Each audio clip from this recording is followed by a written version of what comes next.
come so far, and the people of Alabama have spoken. The reckoning has continued. Any Republican should have won that seat by double digits. It's not over, and it's going to take some time. Working the African-American communities very, very hard, and that turnout made the difference. The president needs to be on notice. Donald Trump tried to rescue a campaign that was doomed. Steve Bannon put himself in a position to be kingmaker. He lost. The United States Senate is in play in 2018. I see it as a sexist smear. It's not going to silence me. I think only if your mind is in the gutter would you have read it that way. This guy is basically like a seventh grader, and you see that come out in his words and his tweets.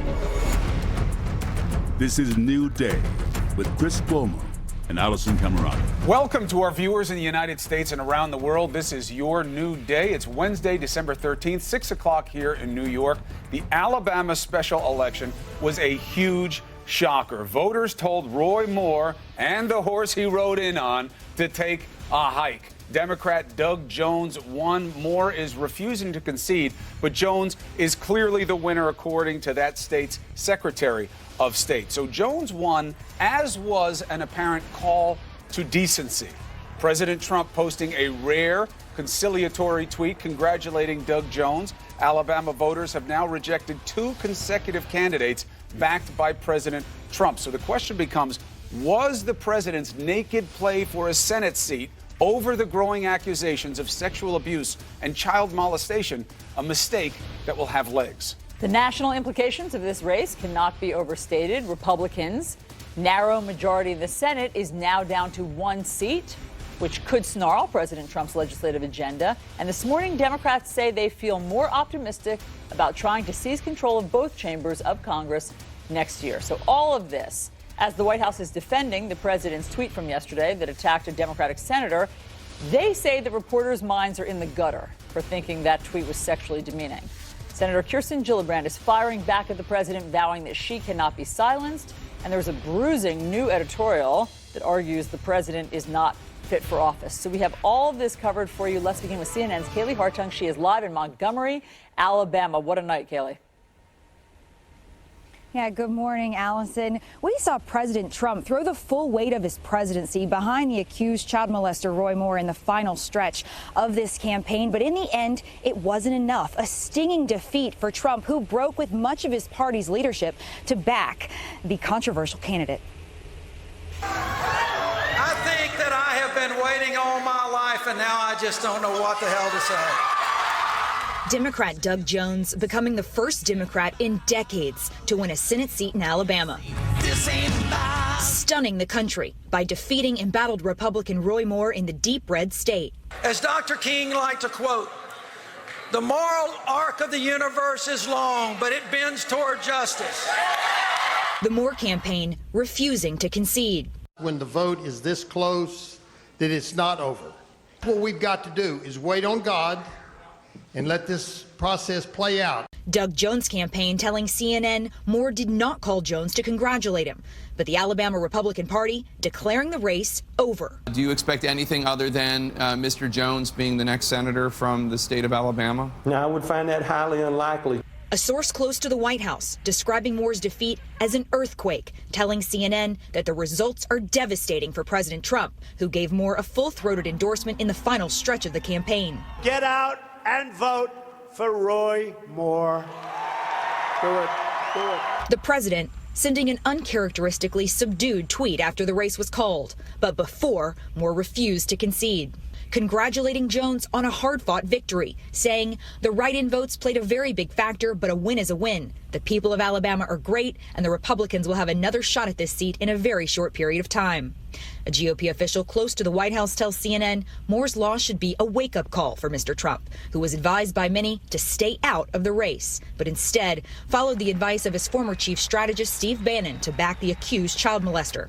If they can destroy Roy Moore, they can destroy you. The conservative Senate Leadership Fund Super PAC, which refused to back Moore even after the RNC renewed their support, blaming Bannon for the loss, saying in a statement, not only did Steve Bannon cost us a critical Senate seat in one of the most Republican states in the country, but he also dragged the President of the United States into his fiasco. Fingers also being pointed at the president's political director, Bill Stepien. A source close to the White House calling on Stepien to resign, despite the fact that he urged the president not to back Moore, criticizing his inability to influence Mr. Trump.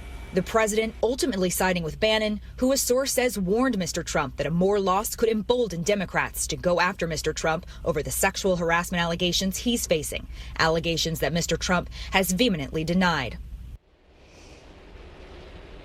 Alabama Secretary of State John Merrill tells us it will take a couple of weeks to certify these election results. That won't happen until after Christmas. So it's very likely that Doug Jones won't be sworn into the Senate until the new year. This reality, that gives some urgency to the Republican effort to get their tax bill passed before Doug Jones makes it to Washington. Chris, Allison, there is no word on when we'll hear from Roy Moore. Next. All right, Kaylee, appreciate it. Let's bring in CNN political analyst David Gregory and CNN senior political analyst and senior editor for The Atlantic, Professor Ron Brownstein. David Gregory, you heard people saying this isn't nationalized. It's all about Alabama, keep it local. It never was. It was always nationalized. The president put his stamp on it. Both national parties ran down there to make an outcome happen. Now we have an outcome. What are the implications?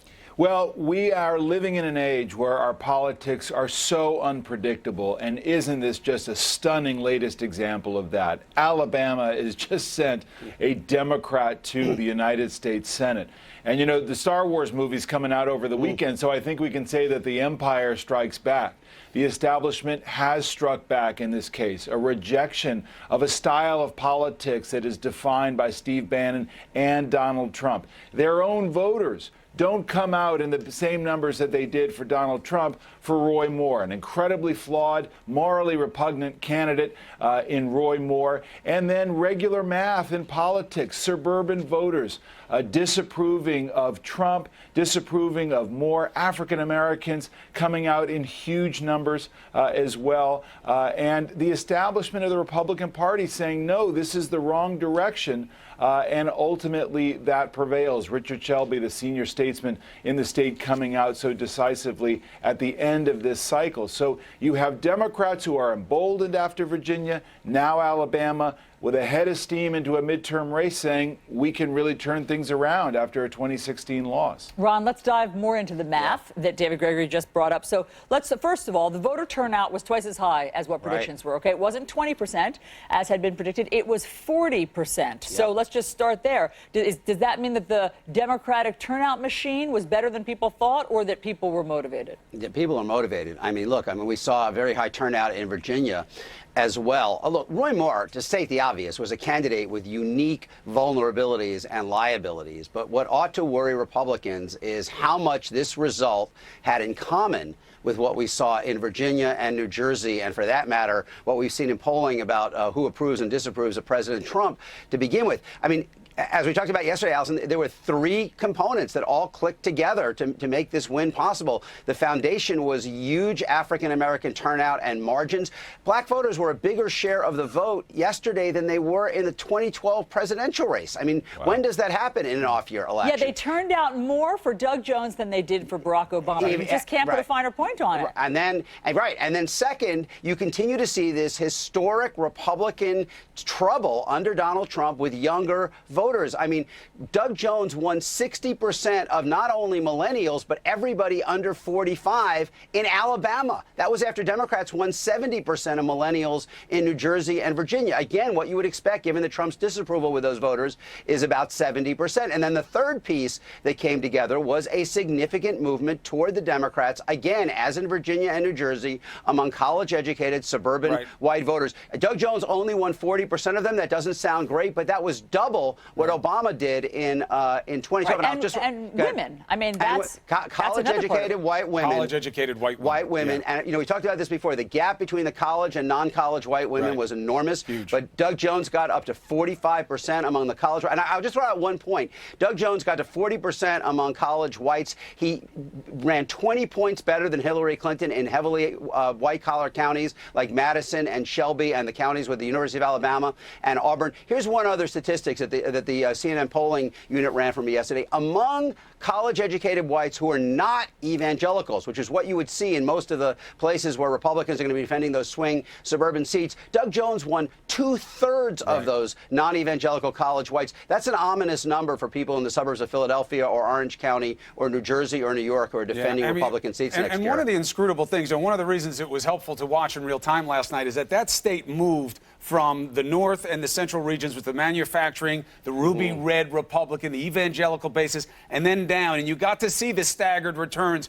in real time, David Gregory. And there were two shockers. One was there is a mystery that the evangelical vote has to figure out. How can they be so all in for someone who had so many checks on his morality? What is evangelical politics about? We get what the faith is, but boy, there seems to be such a disconnect between what is in the good book and what they're backing in candidates. 80 plus to 18 were the numbers last night. And then you had the bigger question, David, of why? Why Doug Jones won? I stated in the introduction, it seemed to be a call to decency that was responded to. Do you think that's true, or is it being too optimistic?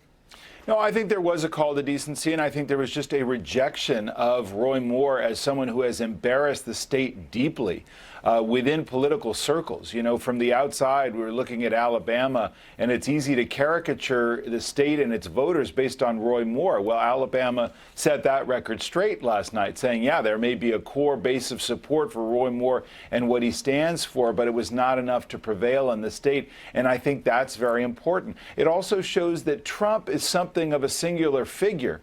And that his politics don't necessarily transfer to other candidates. And that's something that he's going to have to take stock of. He's got this divided, very uneasy coalition as he moves into being the head of the party in 2018 and then, of course, in 2020. The evangelical piece bears, I think, deeper examination and more time. I think the high points of that are a deep strain of pragmatism that runs in that community that is not about morality as such as who can A, win, and B, who will not, who will validate who evangelicals are. That goes back to the 19th century where they didn't want to look like fools after the Scopes trial and the battles over evolution, a kind of legitimacy, and I think Trump has spoken to that. So just to say, I think evangelicals as a political bloc are not voting on the whole picture. They're being organized and are intense around issues like generally the role of God in life and a kind of, the millennial understanding of the end of days for some, and, issues like the court, like abortion and so forth. Go ahead, real quick, recognizing, as I said, that Roy Moore has unique problems, what you see here is the continuation of a big trend. Under Donald Trump and the way he is defining the party, Republicans are trading improved performance among older, blue-collar, evangelical, and rural whites for losing ground, a significant erosion among minority voters, millennial voters, urban voters, and white-collar white voters. That is exactly what you saw last night. The flip between urban and rural was huge. The flip between straight evangelical versus college-educated non-evangelical was huge last night. It was huge. And look, the latter are the groups in society that are growing, right? I mean, so you are in a suburbanizing or an urbanizing society that is growing more diverse, where millennials for the first time in 2018 will exceed the baby boom as a share of eligible voters. Those are the voters that the Trump-era GOP is trading away for very strong hands among older blue-collar evangelical rural. Those voters matter a lot. Democrats have to win more of them to control the House and the Senate. But in kind of the cosmic scheme of things, you see again in Alabama, as we did in Virginia and New Jersey, that the Trump definition of the party is driving away a very consistent coalition.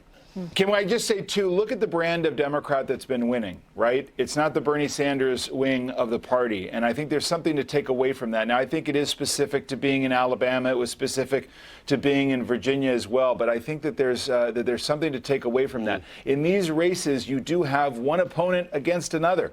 And I think that the vulnerabilities of Hillary Clinton as a candidate led to certain demographic trends that we saw in that race that are being upended here that was about her as a a candidate and about Trump running an inside straight in that election. And that's something to keep watching as we try to make this into a pattern, and that's what Ron's expertise is. By looking at the numbers, we have to see if this continues to be borne out. Okay, so very quickly, Ron, in terms of the numbers going forward, the balance of power doesn't shift. The tax vote, if they can sneak it in, is safe. Right. But going forward, it just gets much slimmer. Well, look, right, absolutely. And look, on the tax vote, what we've seen, one of the clearest things, as we've said, in all of these races has been a big white-collar suburban movement away from the Republicans. And you have in the House, in Northern Virginia, the suburbs of Philadelphia, Orange County, New York, and New Jersey, a lot of suburban Republicans who are being asked to vote for a bill that, because of the way it would affect state and local taxes and mortgages, would raise taxes on many of the same voters in their districts who are already pulling away from President Trump on cultural and personal grounds. I mean, that is a big ask. Worth noting, 93% of the people who disapproved of President Trump in Alabama voted Democratic. It was 87 in Virginia. It was 82 in New Jersey. Again, that's what you would expect. And in most of these suburban districts, the president is a lot less popular than he was in Alabama. So if you're one of those Republicans, you have to hear footfalls, even as you're being asked to vote for this bill, that could be very difficult on many voters in your district. All right, Ron Brownstein, David Gregory, thank you very much for all of the analysis this morning. All right, and we'll be getting perspective throughout the morning about what this means. The president reportedly very upset, kind of looking around for who to blame because of this latest occurrence. He doesn't want it to be a reflection on him. Well, we want to bring in, first of all, to seal the deal on what happened in this election. So we have Alabama Secretary of State, very important because he certifies the election. He makes it official. So what is this state? Is this over? We'll have him on. Meanwhile, the White House defending President Trump's Twitter attack on Senator Kirsten Gillibrand. The senator is not backing down. We have the growing feud next.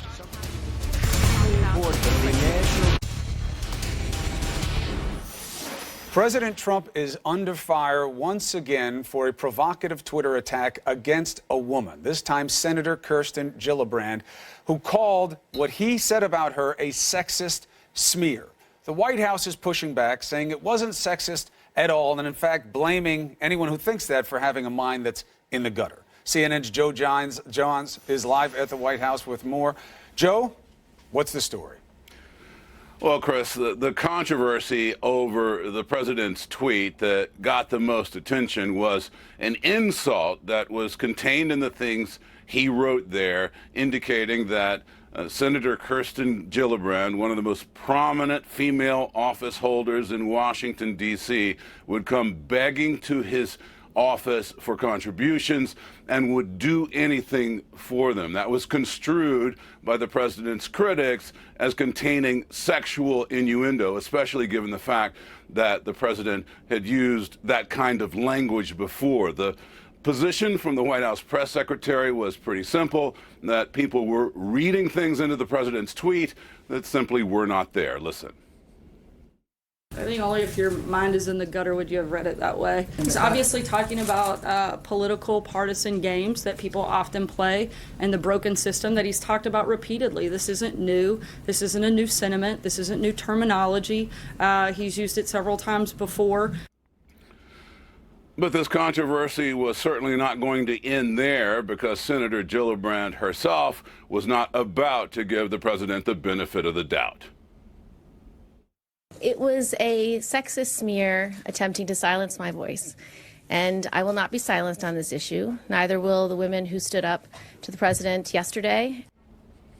This latest controversy coming in the midst of the Me Too movement, where a number of Democrats, including Senator Gillibrand, are calling on the president to resign.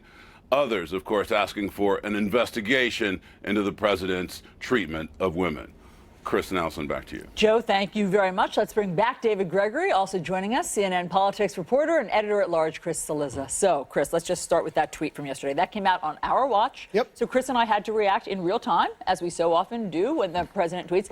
And there was no getting around that parenthetical suggestion of what Kirsten Gillibrand had suggested she would do for campaign contributions, to the point where Chris and I were reading, we had to stop just to each other, like, wait, is that what that's saying? Right. That's what that's saying? There's no way. As usual, Allison assumed I was making it up at first. It was. Right. Wait a minute. Wait, it couldn't be that explicit. I couldn't believe it. But so the idea that the White House says that our minds are in the gutter, that means either they're tone deaf, that's the best possible reading of it, or they're fudging this again so that we don't believe our own lying eyes. Well, I mean, look, I think the reality of Sarah Huckabee Sanders' job is Donald Trump does stuff and she finds ways to try to normalize what he does. I mean, she signed on for it, and this is not an excuse, but that's what she does. If Anne would do anything for it, the parenthetical there, if it doesn't have sexual innuendo to it, then what does it mean? I guess I spent more time than I'd like to admit yesterday trying to figure that out.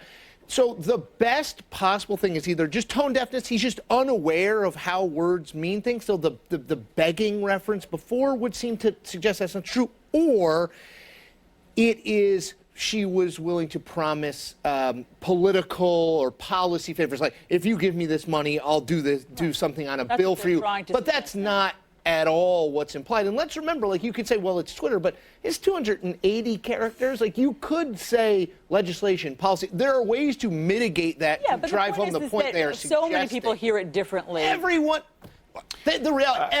would hear it differently. Reasonable minds, in my opinion, when you look at that, would think this certainly would be suggestive. Three bad things came out of it, okay? Absolutely, no matter how you look at it, three bad things came out. One, there was this call once again, even from his friends. We had Chris Ruddy on yesterday from Newsmax, who said, this is why people really should go over his tweets. No, because if this is what he thinks, this is what I want to read. I don't want you to sanitize it and help a guy if this is what is actually in his head. Two, Sarah Sanders says, well, he's obviously talking about this terribly rigged system and politicians like her. He was a donor of Gillibrand's. He was in the swamp. He was a big old gator. So if you're going to talk about that situation, you can't talk about him as a change agent. He profited from it. And then the third one is the one that's getting the most juice, David, which is either he meant this, and that's ugly and sexist, or it just goes to a tone deafness and where his head is whenever he talks about women. Because remember, context is everything. April Ryan, check her tweet thread for yourself. She had a brilliant take on this. But if he hadn't said what he said about Megyn Kelly, if he hadn't said what he said about Rosie O'Donnell, if he hadn't said what he said about all these other women, maybe we wouldn't take it that way. I mean, this is, look, this is a man who is now president of the United States who referenced the size of his penis during a presidential debate, okay? Do we need to know any more? Of course this is what he says it is. He's crude and crass. And actually, Chris, I disagree. I wish someone would review his tweets and remind him that he holds the same office that Abraham Lincoln did, and that perhaps he shouldn't send that out to tens of millions of people. And at the White House, the people who speak for the president are not serious people. Their dissembling should be taken seriously and gravely, but they're not serious people, and we should not spend a lot of time listening to the things that they say because they shouldn't be taken seriously. These are the same people who are threatening Jim Acosta with not being invited to a pool event. They need to be reminded this is the people's house and that these people, all administrations, are just passing through, and that this is not a kingdom. So I think this is what it is. The president is crude and crass. He will be judged for this. He's a gut player who thinks that kind of straight talk has gotten him to where he is. We'll see how it goes from here. Well, here, USA Today has an editorial today that could not be more stark. Here's what it leads with. A president who would all but call Senator Kirsten Gillibrand a whore is not fit to clean the toilets in the Barack Obama Presidential Library or to shine the shoes of George W. Bush. Yeah, there's that editorial I would urge folks to read. I wrote about it last night. I think there's that line is the most catching, understandably. There's a line in there that says, it comes right after that. It says basically, George W. Bush and Barack Obama made mistakes as president. They did things wrong. We didn't agree with them all the time. But they were fundamentally committed to sort of moral leadership in the country. They were trying to do what they viewed to be is right and decent, and that he is not. And look, I've written about this. David and I have talked about this in there. We've all talked about this. There exists. Donald Trump's does not believe that there is a moral leadership component to being president of the United States. We saw it in Charlottesville.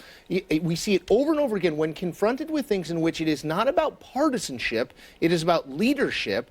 He simply vacates that part of the job, which is a critically or I should say, has been from 0 presidents to 44 presidents a critically important piece of the job. And I would submit there's a reason for that. For all the heat I take because my last name is Cuomo, I grew up very close to this process. And one of the fundamental traits of all leaders I've met in my life is you have to, he or she, surrender themselves to the we at some point. At some point, they have to do that. This president, I said it to him during the campaign directly, people around him know this, he struggles to do that. The proof, the tweet that he just sent this morning. This is a moment for him to surrender himself to what just happened, but he won't. The reason I originally endorsed Luther Strange and his numbers went up mightily is that I said Roy Moore will not be able to win the general election. I was right. Roy worked hard, but the deck was stacked against him. David Gregory, this is proof of one thing. The president learned nothing last night. Right. Well, he's going to, right, because this is what he does and what he's going to continue to do. He's just going to street brawl it out and try to make himself look better. And I don't think there's anybody around him who's going to talk him back from that. He looks bad. He's looked bad in this Alabama race from the very start. And, you know, he assumes that everything is about him. And this is actually a striking point to your last point about your family's tradition and the concept of we, the concept of office over individual. You know, just as you run into people who say, oh, this guy's not my president, I say, no, yes, he is. He's America's president because the presidency is bigger than Donald Trump. That's what his predecessors understand. Plenty of moral failures along the way, by the way, among even the greatest of our leaders in history, but a sense that this is about the presidency, not just him. That's what matters for our country and for the world. David, Chris, thank you very much. All right, so another big story for you to follow this morning. A diplomatic overture from the U.S. to North Korea. Secretary of State Rex Tillerson says they are ready to talk directly with Pyongyang without preconditions. Here's the problem. The White House may be sending a different message. Next.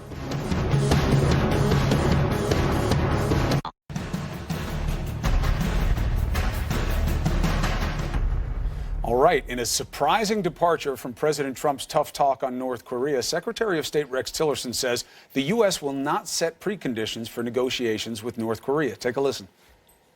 We've said from the diplomatic side, we're ready to talk anytime North Korea would like to talk. And we're ready to have the first meeting without precondition.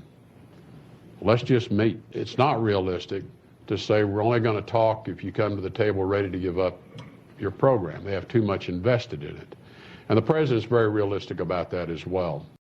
All right, now those are two very different things. Rex's analogy, the Secretary of State versus where the president is on this. So let's discuss all the different facets with CNN national security analyst James Clapper, the former director of national intelligence. Good to have you on the show, sir. Thanks, Chris. So first, good idea, direct talks with North Korea, the idea of no preconditions. Is that a doable thing as well? Well, first, it is absolutely the right idea and maybe the only idea that I think is really viable with respect to any kind of diplomacy or negotiations. When I engaged with the North Koreans 3 years ago, it became abundantly clear to me after about 5 minutes of dialogue, including translation time, that there's absolutely no way the North Koreans are going to denuclearize as a condition for further dialogue. The North Koreans stuck on their narrative and have been for a long time, as have we. The United States is by far the bigger partner. So if we're going to change this, this dance, only the United States can do that. So I am a strong supporter of what the Secretary said in a very direct way to them. And I'm sure the North Koreans are mulling this over. All right. Now, that's good news because of your perspective. However, there's a troubling counter to your own opinion, which is ironically coming from the White House. Let's put up their statement about this. This is Sarah Sanders, right? I mean, ostensibly the mouthpiece for the president. The president's views on North Korea have not changed. North Korea is acting in an unsafe way, not only toward Japan, China, and South Korea, but the entire world. North Korea's actions are not good for anyone and certainly not good for North Korea. Now, that is being taken as somewhat of a negation of where Rex Tillerson is on his position. Do you agree with that, and what does it mean to you if so? Well, I'm not sure exactly what she meant by the president's position not changed, because I guess I prefer to the messenger I prefer to listen to here is the Secretary of State, and hopefully that's the message that will prevail. And I think he did a great thing here by stating this in a very public forum. I also think, by the way, that we do need to sustain. I mean, that's the carrot. And we also need to maintain the stick, meaning squeezing the North Koreans with sanctions. So if and when we do talk, that we've got some leverage to exert. But I just hope that the Secretary's credibility has not been undermined, and that it won't further be undermined by a direct contravention of what he said, because I think this is the only path ahead, the only viable path to help resolve this crisis. And I also think his statement will come as a relief in the region, particularly in Seoul and Tokyo. And I also think that this will gain us points with the Chinese, who've long implored us to dialogue with the North Koreans. Well, look, I mean, but this has been very controversial. We actually had Democrats on the show pleading for this as a position in the throes of the president saying, we may have to go after this guy, and all the bombastic talk that he was using. Now, to see it as the main line from the administration, it raises the question of whether or not the White House will back up these efforts. We can't answer that today. We'll have to see. Let me ask you about something else while I have you here. Right. There is another layer on the headline that members of Mueller's team, FBI investigators, seem to have been showing an anti-Trump bias. First, you had the man, the FBI investigator Strzok. He was removed from the team. Now you have more information about another investigator that he was speaking with, a member of the FBI, a woman named Lisa Page. Texts where they were apparently calling Trump an idiot, saying that he and Bernie Sanders maybe cancel each other out.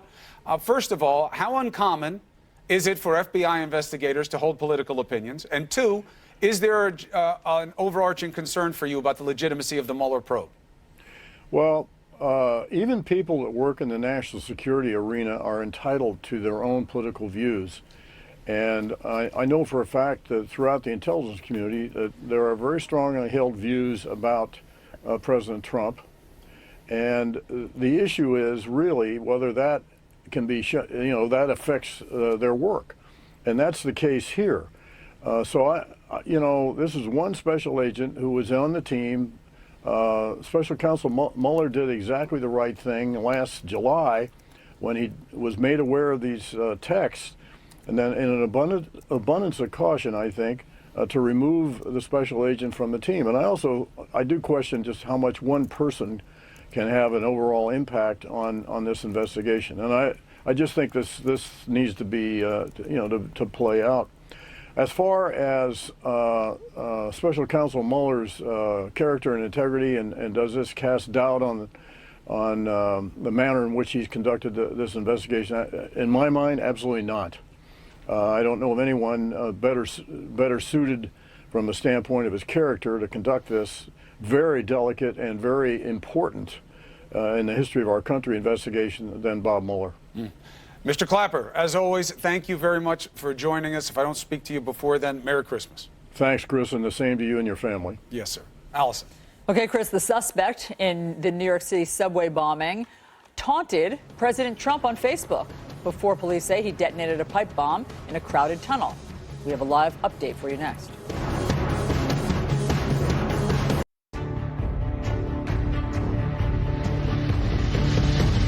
The New York City subway bombing suspect expected to appear before a judge today. He is now facing terrorism charges following that botched suicide bombing on Monday in a crowded subway tunnel. CNN's Bryn Gingras is live near Times Square with more. What's the latest in the investigation, Bryn? Well, Allison, now that those federal charges are filed, we're learning more about the investigation, including the fact that Ullah made 2 Facebook posts right before carrying out this attack. One of those, he said, quote, "Trump, you failed to protect your nation." And in the second post, he pledged his allegiance to ISIS. So this really speaks to his motivation for carrying out this attack. We know that he was radicalized beginning in 2014. Investigators say he would pay attention to ISIS-related videos, propaganda, one of which which was posted on an ISIS-related website depicting Santa Claus flying over Times Square with language encouraging an attack around this holiday season.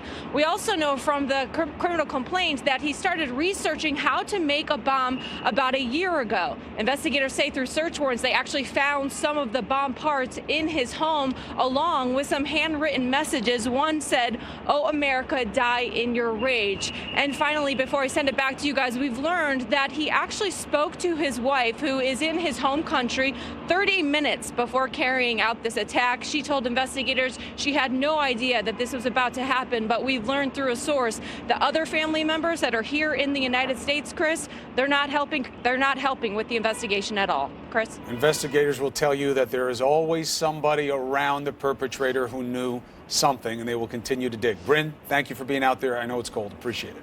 President Trump went all in for Roy Moore, but now he's saying he knew he'd lose. So, what are the lessons? What is the fallout from Moore's stunning defeat in Alabama? Remember, the president may have known he'd lose. They hadn't elected a Democrat to the Senate in 25 years.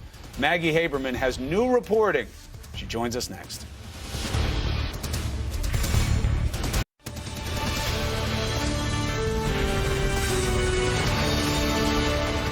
Okay, so how is Doug Jones's huge upset victory in Alabama playing, excuse me, in the White House this morning? The New York Times reports that President Trump's aides are bracing for the fallout.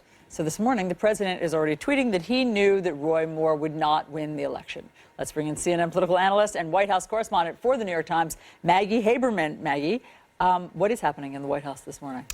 They're waiting to see what the president's mood weather vane is looking like. What we've seen so far from the tweet he has posted, I suspect it won't be the last, is he is he's making himself look prescient. So I had predicted that Moore couldn't win. That's why I was with Luther Strange. He hadn't predicted that publicly. Right. One of the things we've seen with this president for the last 3 years is when you are on all sides of an issue, you can claim that you have been right at different points, and that's what's happening here. Look, there are a couple of likely targets, right? His relationship with Mitch McConnell, the Senate Majority Leader, is not good.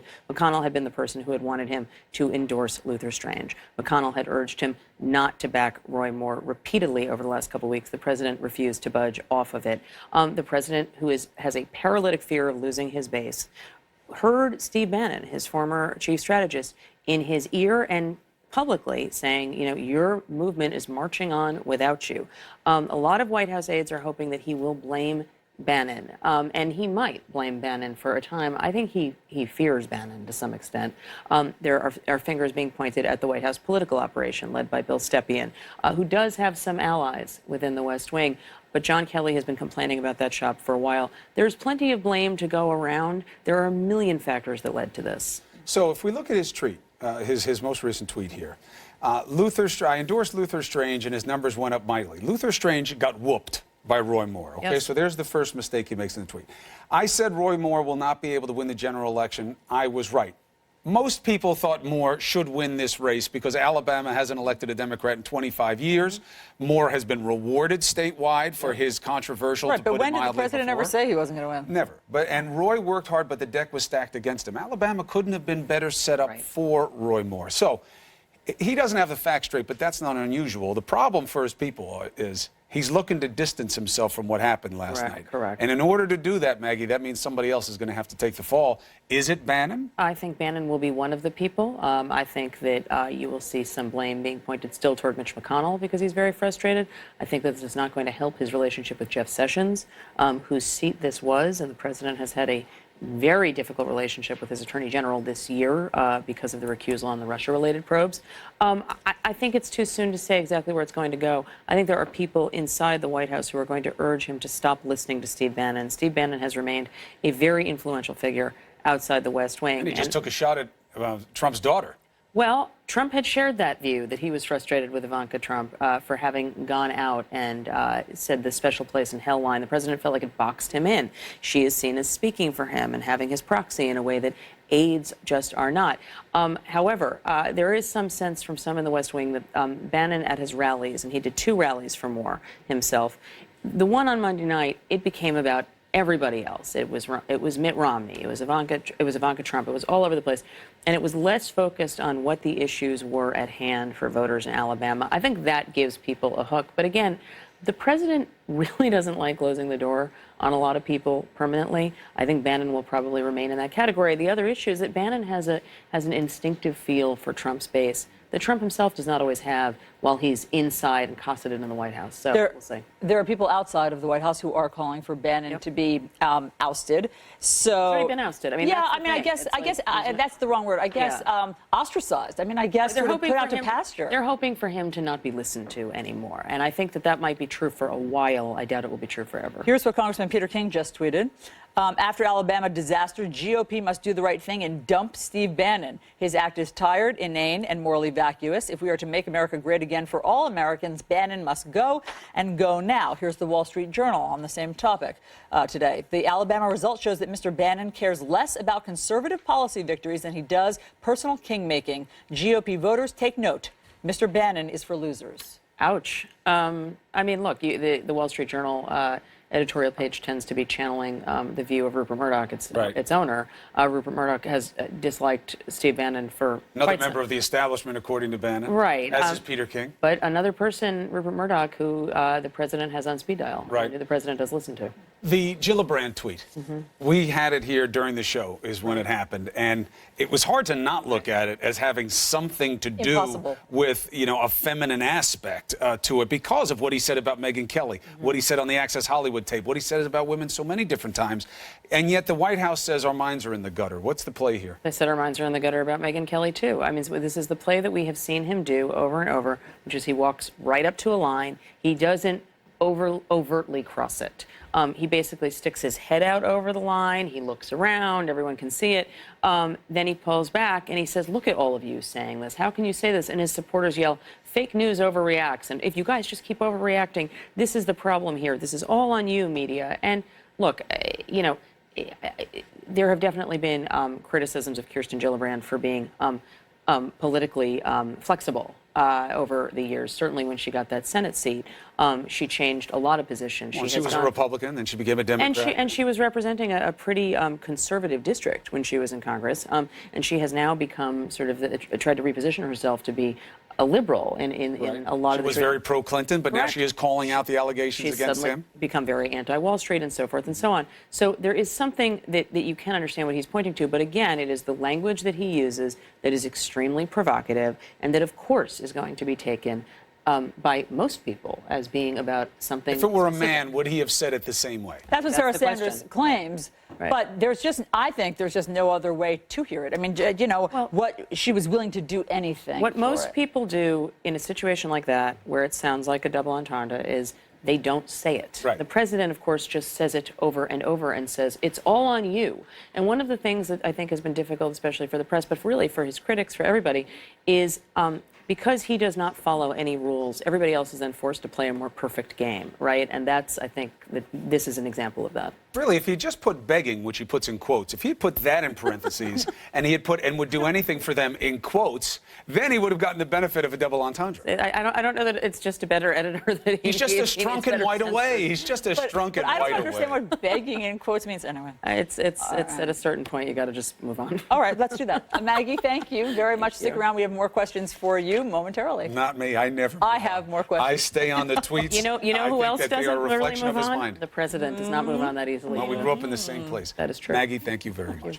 Alabama voters doing something they haven't done in 25 years. They put a Democrat in the Senate, but Roy Moore not conceding. He's leaving it up to God, he says. We're going to discuss the national implications of this race next. We have shown the country that we can be unified. The president looks like a loser. Essentially, his candidate was fired. We've been painted in an unfavorable and unfaithful light. Republicans are going to blame Mitch McConnell. They were going to have an ethics investigation of him. They've avoided a disaster. They wanted to see if we were stupid enough to vote for Roy Moore. I'm just so proud of the people of Alabama for rising up. It was totally sexist. It was a deliberate takedown. He's obviously talking about the political partisan games that people often play. This isn't new. We all know what he was trying to say, and it's beneath the office of the presidency. This is New Day with Chris Cuomo and Allison Camerata. Good morning, everyone. Welcome to your new day. We are following breaking news. Alabama voters delivering a stunning setback for President Trump and the Republican Party. They elected Democrat Doug Jones to the U.S. Senate.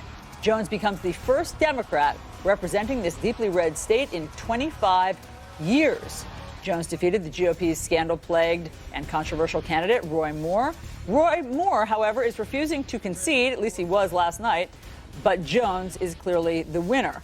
Republicans' narrow majority in the Senate is now down to just one seat, which could, of course, impact President Trump's ability to get some of his legislative wins. And we have the Secretary of State from Alabama on the show later this morning. It is his job to certify this election, and we'll get the reality on the finality of this race from him directly. President Trump this morning is conceding that he knew Roy Moore was going to lose. He says he was right, that that's what last night's about, his being right. This is the second candidate in Alabama backed by the president to lose there. Meantime, the president is defending another one of his tweets, this one attacking a Democratic senator, arguing that reporters' minds are in the gutter. That's what the press secretary says. If that's that's where your head has to be in order to think that his tweet was sexually suggestive and demeaning. Senator Kirsten Gillibrand doesn't agree. She's firing back, saying that it was a sexist smear and that it won't work. She won't be silenced. We have it all covered.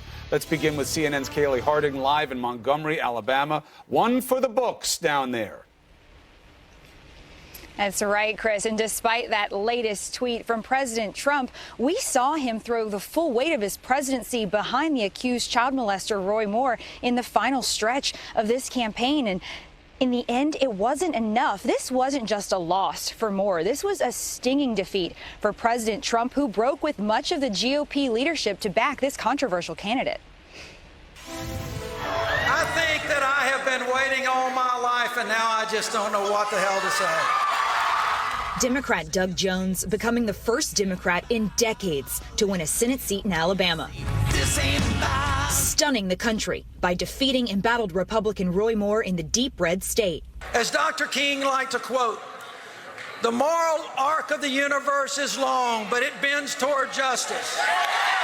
The Moore campaign refusing to concede. When the vote is this close, that it's not over. What we've got to do is wait on God and let this process play out. Doug Jones' campaign telling CNN Moore did not call Jones to congratulate him, but the Alabama Republican Party declaring the race over. Do you expect anything other than Mr. Jones being the next senator from the state of Alabama? No, I would find that highly unlikely. A source close to the White House describing Moore's defeat as an earthquake, telling CNN that the results are devastating for President Trump, who gave Moore a full-throated endorsement in the final stretch of the campaign. Get out and vote for Roy Moore. Do it. Do it. The president claiming this morning that he predicted that Roy Moore could not win a general election and that the deck was stacked against him after citing the impact of the write-in votes last night. A GOP official close to the White House tells CNN Moore's loss should be a wake-up call for Mr. Trump, who was advised by many to stay out of the race, but instead followed the advice of his former chief strategist Steve Bannon to back the accused child molester. If they can destroy Roy Moore, they can destroy you. The conservative Senate Leadership Fund Super PAC, which refused to back Moore even after the RNC renewed their support, blaming Bannon for the loss, saying in a statement, not only did Steve Bannon cost us a critical Senate seat in one of the most Republican states in the country, but he also dragged the President of the United States into his fiasco. Fingers also being pointed at the president's political director, Bill Stepien. A source close to the White House calling on Stepien to resign, despite the fact that he urged the president not to back Moore, criticizing his inability to influence Mr. Trump. The president ultimately siding with Bannon, who a source says warned Mr. Trump that a Moore loss could embolden Democrats to go after Mr. Trump over the sexual harassment allegations he's facing, allegations that Mr. Trump has vehemently denied. Alabama Secretary of State John Merrill tells us it will take a couple of weeks to certify these election results. That means it is very likely that Jones won't be sworn into the Senate until the new year. Now, that gives a new sense of urgency to Republicans trying to get their tax bill passed before Jones gets to Washington. And Chris, Allison, we do not know when we will next hear from Roy Moore. Okay, Kayleigh, thank you very much. All right, let's bring in CNN political analyst Maggie Haberman and CNN political commentator and the host of CNN's Smerconish, Michael Smerconish.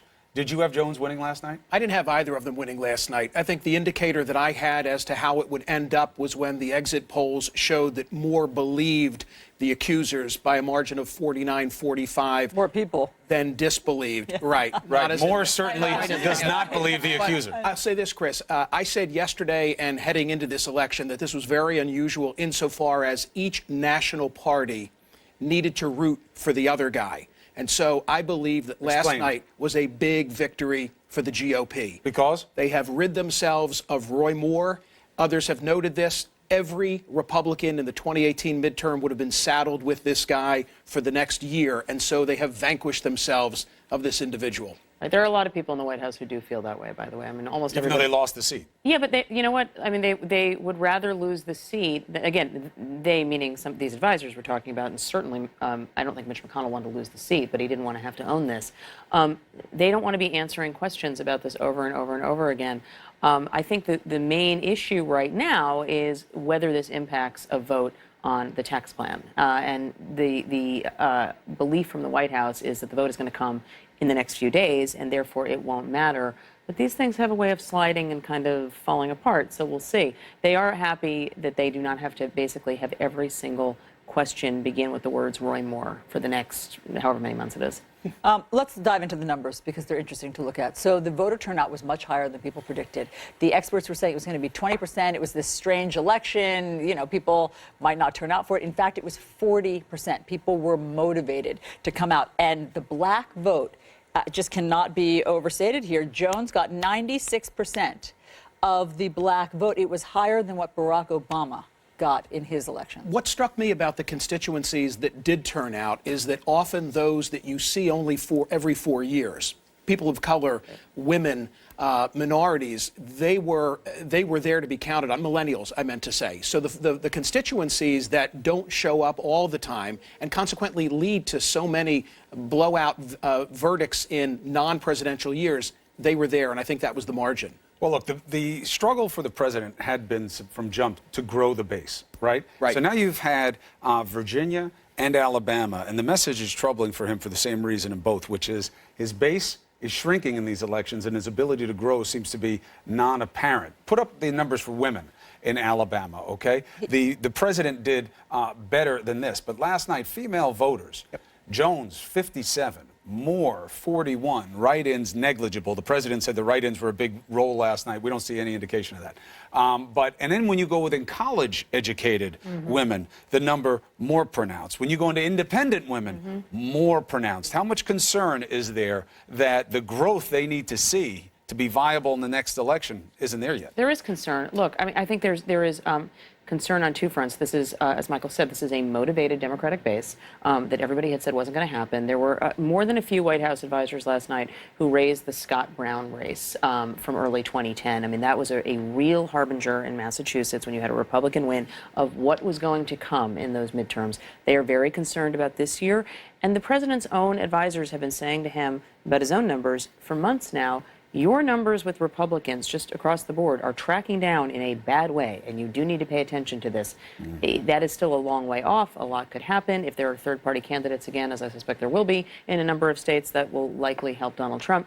But this is an electorate that is clearly restless and is going to be hard to keep with the president. Also, look, we are seeing there's just a limited to this cult of personality appeal that the president has, right? I mean, it is not transferable. This was always what was said about President Obama. The Republicans have won in special elections over the last year more than they've lost, and they're feeling very good about that. But this is a dangerous harbinger. Let's talk about the allegations and what role they played.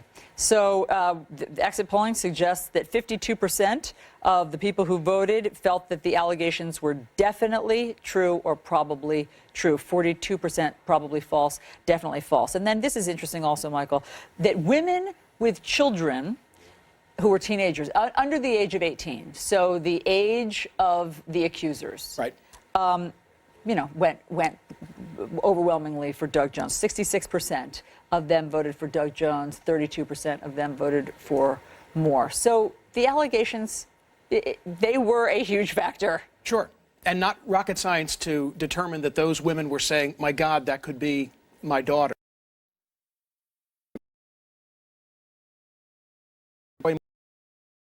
Moore pulled this out, then I would have said he can send roses to Gloria Allred, because I thought that what came forth relative to the yearbook, even though it didn't disprove the legitimacy of his signature in that yearbook, could have been outcome determinative. But any critical thinking that applied to all of those women, 8 or 9, whatever the final number was, I think allowed people to draw a very reasonable conclusion that this had taken place. And I think in the end, that mattered most. And yet, you did see another troubling sign, though, there. The truth of the allegations is seen completely through a tribal prism.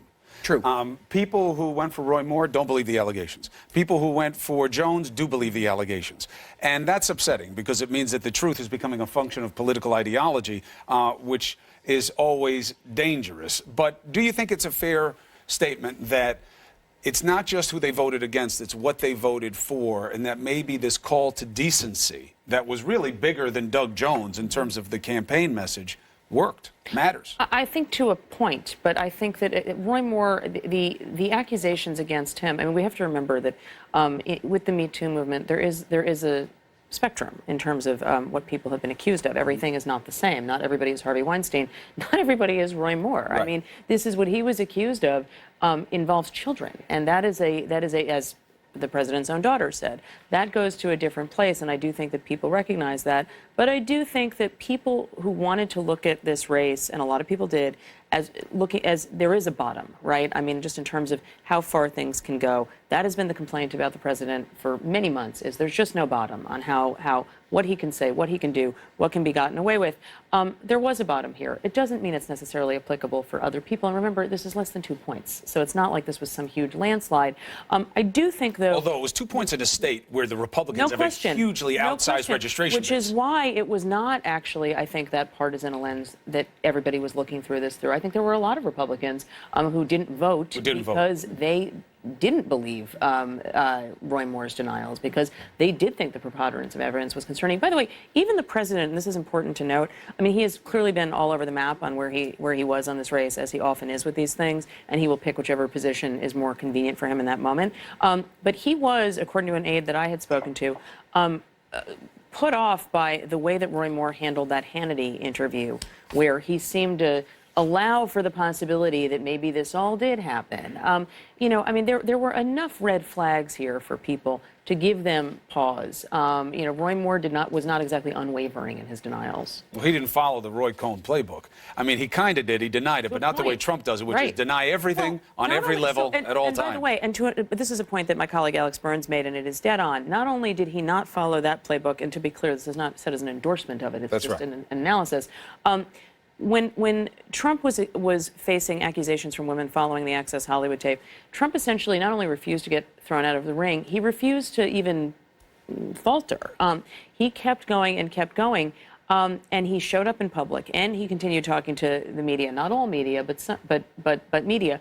Roy Moore was basically invisible for the final days of this race, and there's a reason why, and it's because they were concerned that the more he was seen, he would shed support. That's not the Donald Trump playbook. That's not the Roy Cohn playbook. That's really interesting, because everybody had speculated about why wasn't he on the campaign trail? Where was he that last weekend? And you're saying it was a calculation. Yes. He wasn't just MIA. And she showed up with a 12-year-old girl. But it goes back to my original premise, which is to say, if he had to go into the witness protection program because they were so fearful that he would become a gaffe reel, just imagine what we'd be entering now had he won and people were waking up to Roy Moore, United States Senator. That would have been a disaster for the GOP. That's That's exactly right. There's a little bit more of a challenge now for Democrats. They had some low fruit if Roy Moore won. They would have been able to beat the Republicans over the head with it. What will they do now? They do have an extra seat. We'll see. Michael, thank you very much. Appreciate it. Maggie. Thank you. All right, so coming up in the next hour, we're going to talk with Alabama Secretary of State John Merrill. He is very important. He certifies the election. What does he say? Is it over? By the way, we're also going to have Beverly Nelson of the yearbook fame, how she feels this morning, and what is the final answer on that yearbook signature. Meanwhile, President Trump under fire for his provocative Twitter attack against Senator Kirsten Gillibrand, who called it a sexist smear. The White House is pushing back, saying it's us who have our heads in the gutter. CNN's Joe Johns is live at the White House with more. What's the latest, Joe? Good morning, Allison. So much of this is about the backdrop. You have the controversy over the president's treatment of women, which was a big issue in the campaign last year, coming roaring back now here front center stage in Washington, D.C. An insult in the president's tweet just yesterday insinuating Senator Kirsten Gillibrand, the junior New York Democratic senator, essentially would come begging to the president's office. Obviously, he wasn't in office at that time, asking for donations, begging for donations, and would do anything for them. This was seen as innuendo, a sexual innuendo by the critics of the president. Of course, the view from the briefing room here at the White House was that people were reading things into the president's tweet that simply were not there. Listen to Sarah Sanders. I think only if your mind is in the gutter would you have read it that way. He's obviously talking about political partisan games that people often play and the broken system that he's talked about repeatedly. This isn't new. This isn't a new sentiment. This isn't new terminology. He's used it several times before. Senator Gillibrand, for her part, said this was an attempt by the president to silence her, and she was not about to give him the benefit of the doubt. It was a sexist smear attempting to silence my voice, and I will not be silenced on this issue. Neither will the women who stood up to the president yesterday. Controversy coming in the midst of the Me Too movement that is now on ascent here in Washington, D.C. There are a number of Democrats, including Senator Gillibrand, calling for the president to step down, however unlikely, and some other Democrats are asking for an investigation of the president's treatment of women. Chris and Allison, back to you. All right, Joe, thank you very much. So, Democrat Doug Jones certainly pulled off a huge upset in Alabama, but there's an interesting question here about what it means. Is this in some way the better outcome for the GOP, even though their candidate lost? Let's debate that next. Whoa.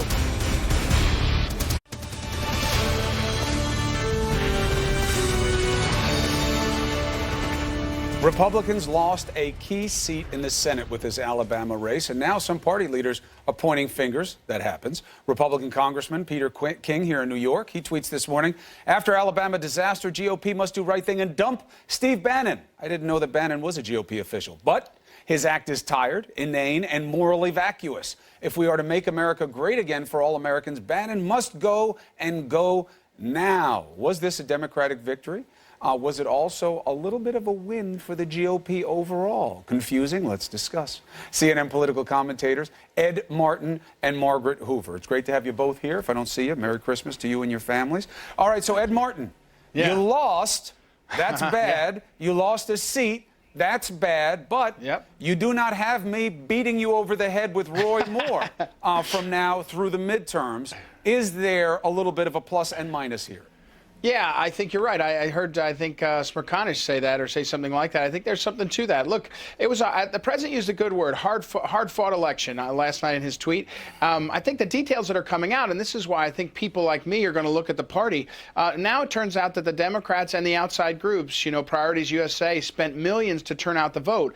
And so we were outspent, meaning the Republican side, 3, 4, 5 to 1. And when you get outspent, you lose. So I think the party's going to have to regroup. But look, I was someone who said Roy Moore deserved a chance. The people should speak. The people spoke. I think Roy Moore should not drag this out. We should move on, and we will. And the president his vision will be a part of what's the future. Casting Roy Moore as an underdog is unusual, and it's interesting because the president got outspent, but he won. How do you take this? Look, first of all, if the Republican Party had fielded a candidate that had any sense of moral decency, and if the Republican Party establishment had really taken a consistent stand and been morally courageous, we wouldn't have had this issue anyway, okay? The funding problem resulted from the fact that we had a terrible candidate, that this was an embarrassment, it was outrage. And by the way, this was not all Democratic money that went into this race to support the Doug Jones. There was Republican money on the sidelines that was, frankly, maybe not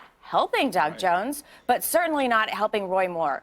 Bannon also, for the Republicans who are not Bannon Republicans, which, by the way, until the last 2 years, had been the majority of the party, Bannon takes a significant beating here, too, on the money side, because not only had he lost a serious Republican funder in Mercer, but there were big Republican CEO donors who had supported the conservative a big CEO line from Chicago who had put $100,000, 6 figures in, at least, to this race. Bannon is going to have to look for a source of new funding. He is not going to be able to do what he says he's going to do to the Republican Party, which is uproot it and be a complete insurgent and change the direction of the Republican Party if he doesn't have his funding. So this seriously sets back the possibility of Bannon changing the course of the Republican Party. Ed, what's your take on that? And first start with the idea of Peter King giving so much legitimacy to Bannon. I mean, I've always just seen him as kind of an outlier, a character. He wormed his way in there with Trump, and he had some kind of a bond. But is he that important to your party? Well, I think Margaret brings up a good point, and we are still going to fight this. She pointed out 2 years ago you would not have had a party that said they were against trade deals, against amnesty for illegals, against the immigration, and that is a big fight. It's a fight from the old guard establishment, we call it, and the new wave. Look, Bannon's the first one to say he's not on the ballot. What he has done, though, is he's focused a bunch of people on those issues of nationalist, populist, and that's not going away. Moore was his guy. He was down there in his field jacket. He made it about himself with these harangues to the voters. Mo Brooks was his guy, actually, initially. But let me say one thing. I texted with him this morning with Steve, and the fact is that he has said often to many people that you're going to have good days and bad days, but this is a fight to take back America. And that's how people like me and out in the country really feel. This is the question one is, bad day. That's the proposition. Was this a good day or a bad day? Because some people say it's not just what they voted against down in Alabama, it was what they voted for, that it was a call to decency. And I know that's upset by the evangelical vote that broke so hard in Moore's favor. That's a conversation for a different day. But it takes us to the Trump tweet about Kirsten Gillibrand. And I want to, because I see this as a metaphor for what we were just dealing with in Alabama, if you want to put it up to remind people. But he seemed to make suggestions in there that were insensitive, if not overtly sexist. Now, first of all, how did you see it, Margaret? Did you see this as something where Trump was playing with a sexist line when he was talking about she would do anything, that she was begging for money? Or, because the USA says it was tantamount to calling her a whore. That's the USA Today's editorial board. Or do you think he was doing what Sarah Sanders says, was just talking about the rigged system? He was not doing what Sarah Sanders says. That's her job, is to spin it as best as she can, because everybody knows this is consistent with everything he's done, starting with Megyn Kelly's blood coming out of from her, all that. Right, but this is consistent. He was doing the exact same thing he's done all the way along, trying to claim plausible deniability. Your head's in the gutter. That's absurd. We all know that. And there really needs to be a no-tolerance policy from Republican women on this kind of language from the head of their party and the President of the United States. Ed Martin, do you want to endorse what the President wrote? Oh, of course. Look, Chris, you said it earlier. I grew up in New Jersey. You grew up in New York. Trump grew up where he's from. Here's what you do. If Kirsten Gillibrand wants to stand up and be toe-to-toe and call for resignation, she stepped into the ring. Now, whether you're black... a whore? No, he didn't call her anything. He did the same thing as Maggie Haberman said. This is what he does all the time. He pushes close to the line. No, he pushes close to the line. He did it to Ben Carson, Marco Rubio. Now he does it to Gillibrand.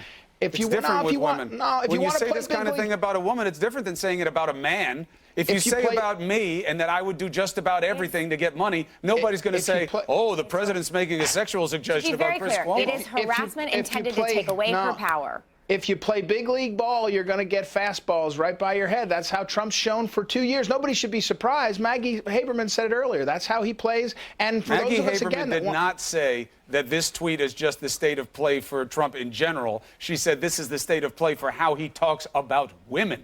No, general. I think she talked about trust me, tweets, Ed, but I got it right. All You got it wrong on that. But Maggie, it's still the same point that Ed's saying this is who Trump is with everybody. It's not geared towards her as a woman. Do you buy that? It is geared towards her because she's a woman. That is a statement that he would not have made to a man. We all know that. Let's not pretend that's not otherwise. But also, in this moment, look, Trump, maybe he gets away with it today. Maybe he's gotten away with it in the past. But there is now a moment, as we all know, and we have been talking about ad nauseum, about what is going to be acceptable with how you treat and talk about women moving forward. And you saw in Alabama last night that while it wasn't a referendum on sexual harassment, it certainly informed many, many of the voters, these allegations against Roy Moore. There may be a ticking time bomb on what voters are going to consider is acceptable coming from the President of the United States. And this kind of language, and Republicans, I cannot say this more clearly, Republican women need to draw the line for their party and their party leader that this kind of language is not acceptable anymore. All right. Ed Martin, Margaret Hoover, thanks for both of your perspectives, as always, here in New Day, and keeping it decent as well. Merry Christmas to you and both your families. Allison. Thanks, Chris. Okay, Chris, women making their voices heard in Alabama's Senate election last night. Exit polls show 57% of female voters supported the Democrat Doug Jones over the Republican Roy Moore, who, of course, had faced accusations of child molestation and sexual abuse. Joining us now is Democratic Congresswoman Debbie Dingell of Michigan. Good morning, Congresswoman. Good morning, Allison. How are you? I'm well. Tell us your reaction. What do you think Doug Jones's win means for Democrats and the country? Well, I'm obviously glad to see that he won. It continues a pattern that we've been seeing in Virginia, New Jersey, and here. But I think, I'm always Debbie Downer a little. I think it was a vote for decency last night. And I want to see decency return to the public policy debate and to see it return across the country.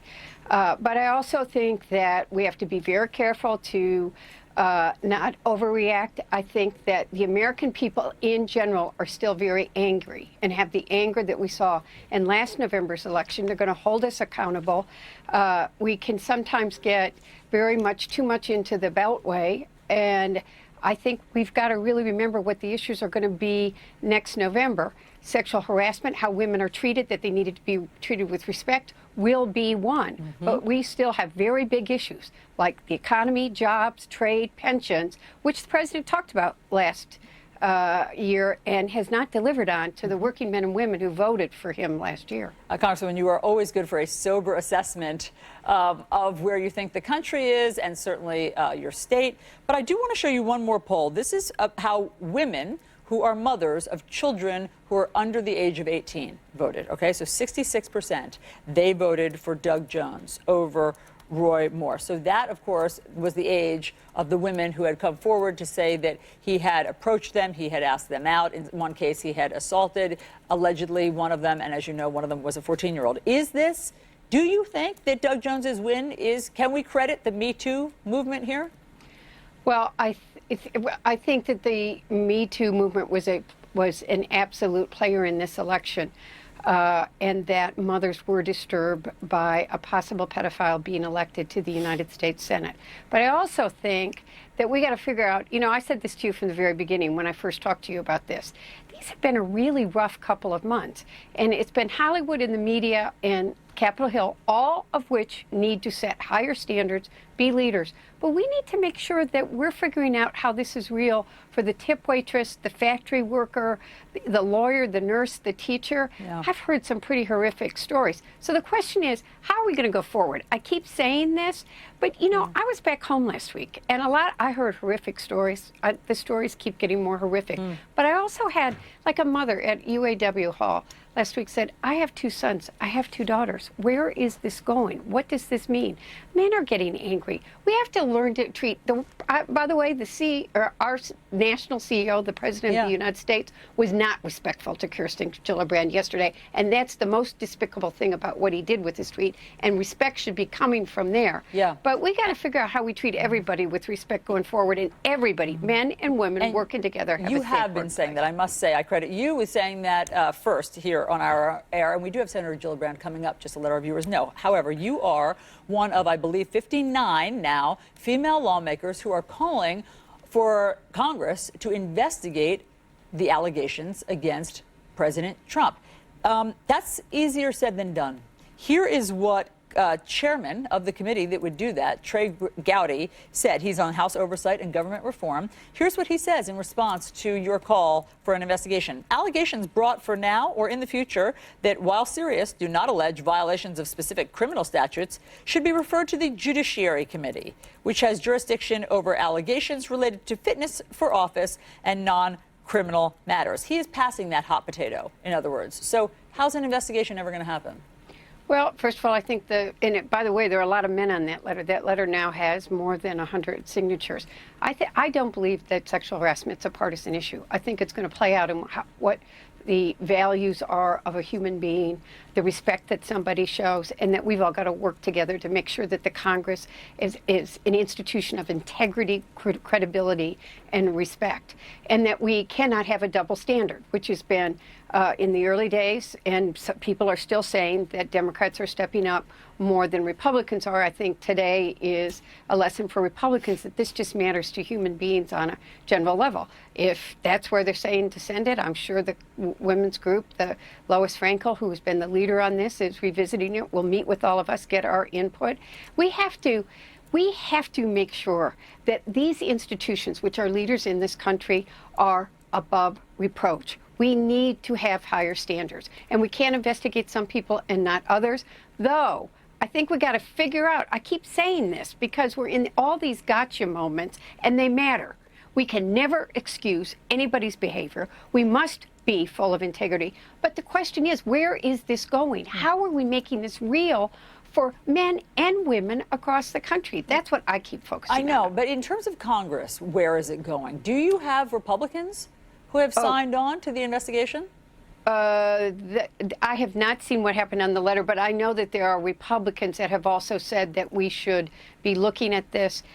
There will be anybody that doesn't get this. I would like to see us act in the Congress on sexual harassment legislation. But I mean in terms of investigating the president. In terms of investigating the president. There are people in the Republican Party that have said it, and I think some of them have said it publicly. I don't want to say a name, because I was talking to some of them yesterday, and they think that this is the right path to go. I don't know if they've said their names publicly. But you think people that they are will, your sense is that they will come public at some point. I think one of them has, but I don't want to put the name on. But we'll see. But I do believe that people are really uncomfortable. What happened in Alabama bothered human beings and what they saw. And people, you know, we saw partisanship. We saw people who knew it. It bothered it. They still voted for him. But I think the American people are angry, but I also think they want decency. They want calmness. We are so focused on what divides us and not on what unites us. And as we go into this Christmas, Hanukkah holiday season, we got to bring some stability for Americans. How do we pull ourselves? I'm really in this mood of how are we going to pull ourselves together and work together? We've got to address sexual harassment in a bipartisan way, because it happens in a bipartisan way. And we got to get answers, we got to get solutions, pass it, set what the rules are, put a process in place, that there's a process that people know how to follow, ensure everybody is treated fairly, quick, and then move forward. On that note, 'tis the season for harmony. Congresswoman Debbie Dingell, thank you very much. Nice to talk to you. Chris. And Dingell's right. I mean, out where she is in Michigan, I was just there. People are hard bitten. They have real problems. Flint, Michigan, they still have problems with their water. So there are real problems that go beyond just the politics of the moment. So another big story for us this morning. She accused Roy Moore of sexual assault. She was just 16 when she says he groped her. How does this woman feel after his election defeat? Beverly Young Nelson and her attorney on New Day next.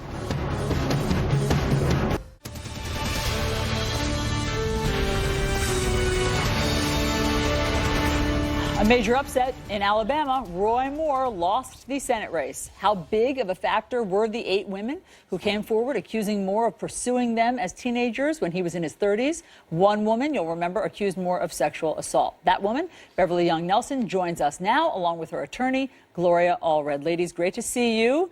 Thank you. Beverly, let me start with you. How are you feeling this morning? I'm feeling fantastic. Thank you. Thank you for having me. Thank you for being here. What does Roy Moore's loss mean to you? Roy Moore's loss means to me the fact that Alabama is about to make some changes, and I believe it's going to be in the positive side of things. I'm very excited. I want to congratulate Doug Jones for his win. I'm super excited. I could not even say more. How big of a factor do you think the story that you told about Roy Moore, assaulting you, there's no other word for it, your allegation, in his car behind the shopping mall when you were a teenager, how big of a factor do you think that played in the outcome? I feel like my story may have played a part in this, but I also believe that it was the other victims as well that also helped, with all this. I feel like it was just not me. It was all of us. And do you feel that the outcome means that the voters believed you and the other accusers? I do feel like it helped. I really do. I'm very excited over that because, there's no reason for me to go and lie on television when this was, the truth from day one. I intend on still pursuing it. I'm not giving up. What does that mean? How will you pursue it? I believe that he should go before the Ethics Committee, and I believe that he should be investigated. Gloria? What do you think of this means? Well, let me just say that I'm very, very proud of Beverly and her tremendous courage and honored to represent her and so proud of all of the other women who were brave enough to speak out.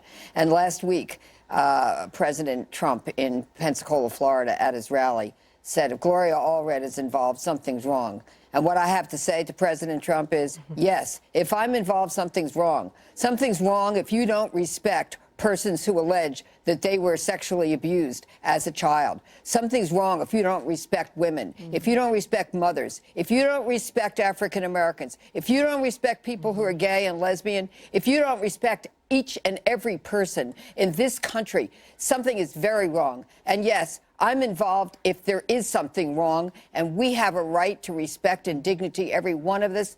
And I'm so proud of the people of Alabama who voted for Doug Jones and who rejected the politics of hatred and division. Gloria, you're also involved with representing one of the accusers of Donald Trump, at least one that I know of. Where do you think this goes? Because, as you know, there are all sorts of lawmakers now, 59 at last count, who are calling for an investigation. What's the next step? Well, we do have our defamation lawsuit against President Trump on behalf of Summer Zervos after she made allegations of sexual misconduct by President Trump against her. And President Trump called her and all of the other accusers liars and said that what they said was fabrication and fiction. He would sue them after the election. He didn't. I called on him to retract. He didn't. So we filed a lawsuit against him for defamation of Summer Zervos. It is now pending. We argued it last week in Manhattan in New York Supreme Court, and we are awaiting the court's decision because President Trump has sought to dismiss our case, arguing that he has legal immunity because he's president of the United States and making other legal arguments, and we are opposing that and awaiting the court's decision. Hey, Beverly, back to your story for a moment. I'm sure you're tired of talking about your high school yearbook.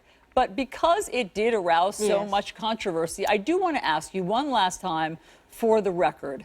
This is the signature that you say that Roy Moore wrote in your high school yearbook when you were a waitress there. And as you know, critics have said that they believe that you forged that. Can you respond to them? It really upsets me that people would even say that. The yearbook, why would I write that to myself in my own yearbook? My name was stamped on the front of it. He knew it was my yearbook. He asked if he could sign it. I told him gladly, he could sign that book. I signed Old Hickory House December 22nd, 1977. In other and words, we signed the body of the message. Sure, the words right below his signature. You made an annotation in there so that you would remember the date and where it happened. And are you? Yes. I mean, and that's what ended up giving critics fodder they say that they thought that the whole thing then was a ruse somehow. Except that we had an expert examine it, someone who formerly was with the FBI Question Documents Division, an expert who, in fact, was the head of the Georgia Bureau of Investigation Question Documents area. And okay, well, we didn't know that because, as you know, his attorney called for this, and it seemed as though you weren't going to hand it over to whoever his attorney wanted you to hand it over to. So it was unclear about who was examining the handwriting analysis. I released the report of the expert last Friday, the entire report, his analysis, how he reached his conclusions, his resume, the entire report. It's online. And that was Roy Moore's signature. And the inscription that he wrote to a more beautiful or whatever woman, young girl, I could not say Merry Christmas, written by Roy Moore, according to this expert. Beverly, last word. Yes. Yes. Case closed for you. No. So in other words, you're still hoping for an investigation. You still want Roy Moore to. I'm demanding one. And she should have her reputation back. To accuse her of forgery, that's a crime. That is a defamation. And Beverly is one of the more honest people you will ever meet in your life, and she deserves her reputation back. Beverly Nelson, we appreciate you being here. Gloria Allred, thank you very much. We'll see what happens next, Thank you. ladies. Thank you for having me. Thank Chris. you. All right, up next, an Arctic blast is gripping the Northeast. Who's going to get the white stuff? Chad Myers has the forecast. Next.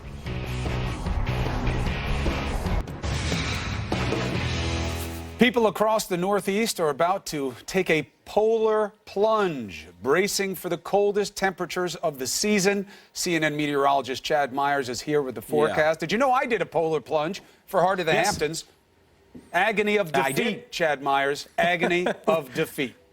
I've done one in Jamestown, and it was the coldest thing I've ever done. Jamestown, Rhode Island. Word is you didn't go all the way in. I researched it. True or false? True. I was there. I was there. I was to my belly, and that was it. There was no part of me going any deeper than that. Nobody says it counts. And I couldn't even feel my feet or my legs, so I didn't have the agony of defeat. I couldn't feel them. This is why I left Buffalo, New York, almost 35 years ago, because it is cold out there. The wind chill factors are in the 20s and teens in some spots. Buffalo right now, the current temperature is 12. Here is your current wind chill. It is 3 below Buffalo, 2 below Syracuse, and 3 in Albany. Now, this weather is brought to you by Purina, your pet, our passion. And today is the day to take care of the pets, really, all the way through the rest of the week, because many of them don't have their winter coats on yet, not fully grown in yet. So the pets can't handle this. This is what the morning lows will feel like over the next 3 days. And even the afternoon high, Chris, won't get much above 20 in that feels like category. The wind is just blowing right through you today. Now, there'll be snow in Toledo and Detroit and Youngstown and Delaware, Water Gap, State College and the like. But for New York, I think you probably only get 1 to 2 inches of snow by morning. Now, if that's a train, no train decision for you, I think tomorrow's a train day because there will be slick spots all across the Northeast. Chris. Chad Myers, appreciate the information as always. You bet. Olympic skier Lindsey Vonn in the news, and not for good reason. She's taken a lot of heat for talking politics on television. Coy Wire has more in the Bleacher Report. What do we know, my friend? You're familiar with that, Chris Cuomo, I'm quite sure. Last week, Vonn told CNN she's representing the people of the United States, not the president, at February's Winter Games. And if invited to a President Trump White House, she would not go. This Bleacher Report presented by the new 2018 Ford F-150. Vonn wrote yesterday that she's receiving comments like, quote, people are hoping I break my neck, unquote. This is what the gold medalist posted to her 1.1 million Instagram followers. She then said that the comments opened up her eyes as to how divided we are right now. The NFL playoffs may have gotten just a bit more exciting as Green Bay Packers fans rejoice. Aaron Rodgers medically cleared to play again, this just 8 weeks after suffering a broken collarbone that was repaired with 13 screws. He took to social media last night, posting this picture of himself in the hospital, saying it's been a long road from that day to this. The Packers still alive in the playoff hunt, so their postseason hopes may literally rest on Aaron Rodgers' shoulder. Guys? All right, Coy, appreciate it, brother. Be well. Alabama's special election, what a shocker. But Roy Moore not yet conceding. Is the election official? The man in charge is Alabama's Secretary of State. Guess what? He's on New Day Live right after the break.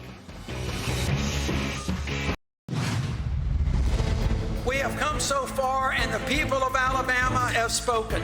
The reckoning has continued. Any Republican should have won that seat by double digits. It's not over, and it's going to take some time. Working the African-American communities very, very hard, and that turnout made the difference. The president needs to be on notice. Donald Trump tried to rescue a campaign that was doomed. Steve Bannon put himself in a position to be kingmaker. He lost. The United States Senate is in play in 2018. I see it as a sexist smear. It's not going to silence me. I think only if your mind is in the gutter would you have read it that way. This guy is basically like a 7th grader, and you see that come out in his words and his tweets.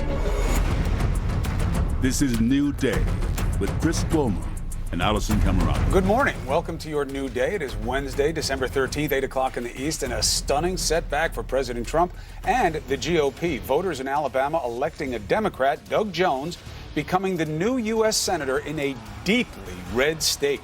Jones defeating GOP candidate Roy Moore. President Trump had campaigned for Moore, but now claims he knew Moore would lose. But the president did post a rare conciliatory tweet congratulating Doug Jones. Still, Roy Moore refuses to concede, even though Jones is clearly the winner. All right, so how clear is it? Let's bring in Alabama's Secretary of State, John Merrill. Thank you for joining us, sir. We know you had a very long night. Is it over? Well, Chris, I know a lot of people would say it's never over till it's over, but the margin of victory for Doug Jones at this particular time looks like a very difficult amount of votes to overcome as the remaining votes that are out there to be counted next week begin to be considered at the local level. So what is the actual rule? I know that the state has standards for automatic recount versus an optional recount. What are the rules?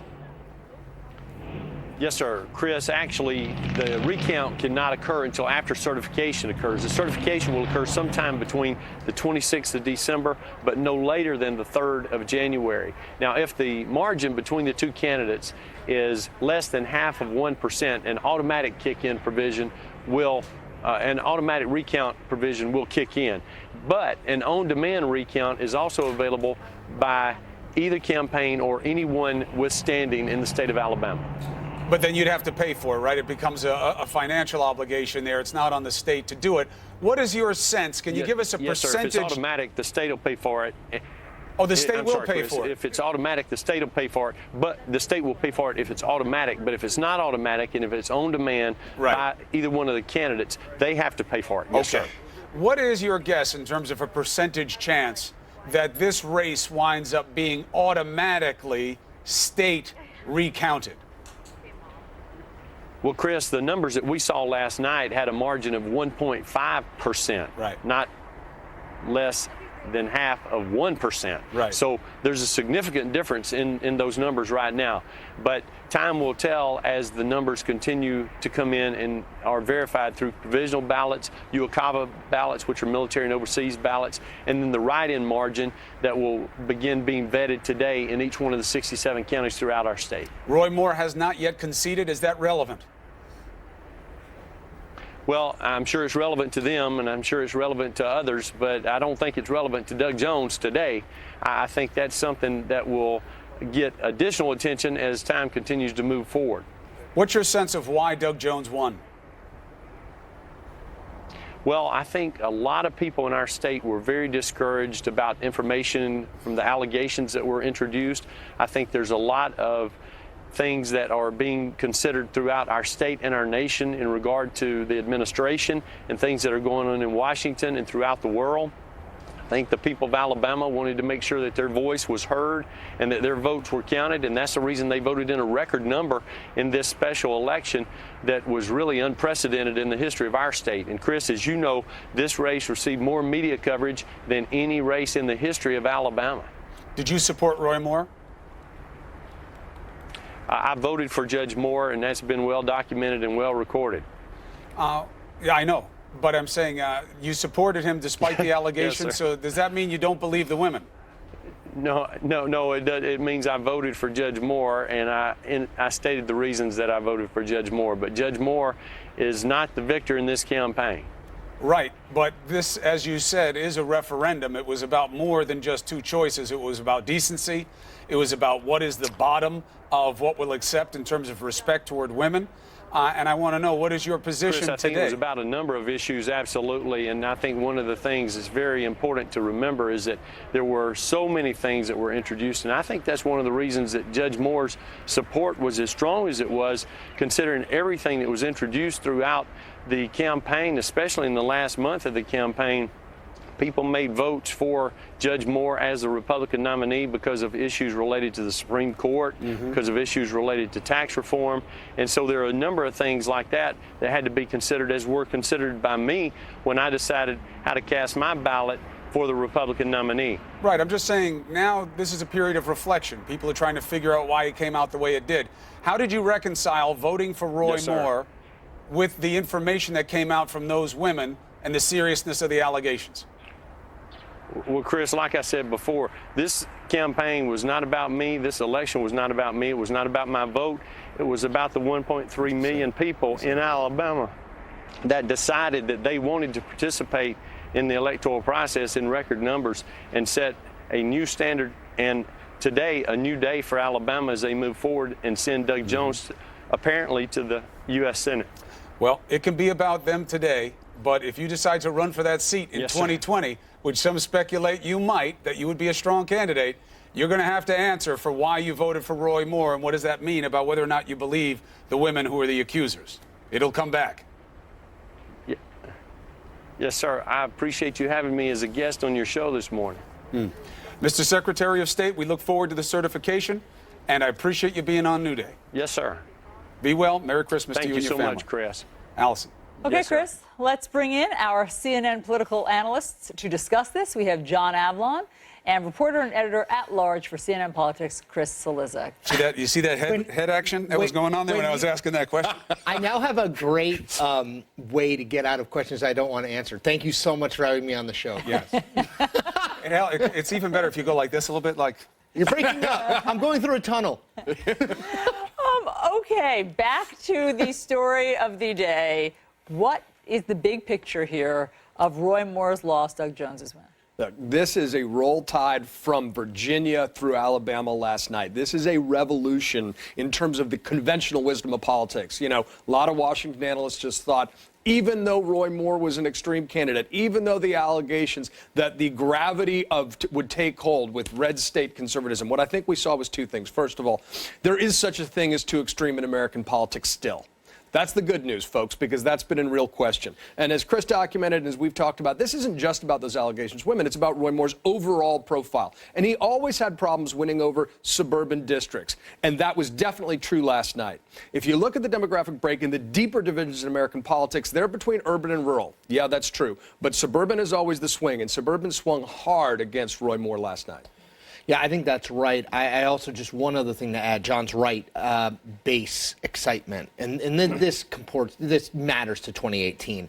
The Democratic base, if you told me that the African-American percentage of the vote would be higher than it was in 2012 for Barack Obama in Alabama, and the percentage, they both won it by 91 or 92 points, for a guy, Doug Jones, who candidly no one knew 2 months ago, is stunning. I mean, that's a lot about Roy Moore. It's a lot about Donald Trump. And I think credit to Doug Jones, and he had a civil rights background, so not out of the question. But the Democratic base, and we saw this in Virginia, is hugely passionate and hugely empowered.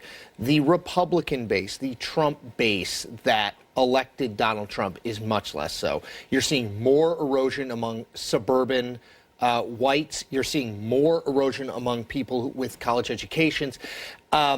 These people are no longer in the hold your nose and vote for the Republican category, even in Alabama. And look, yes, Roy Moore, what you'll hear today is Roy Moore's a one-off. There's not Roy Moores in every state. This is not a broad-scale problem.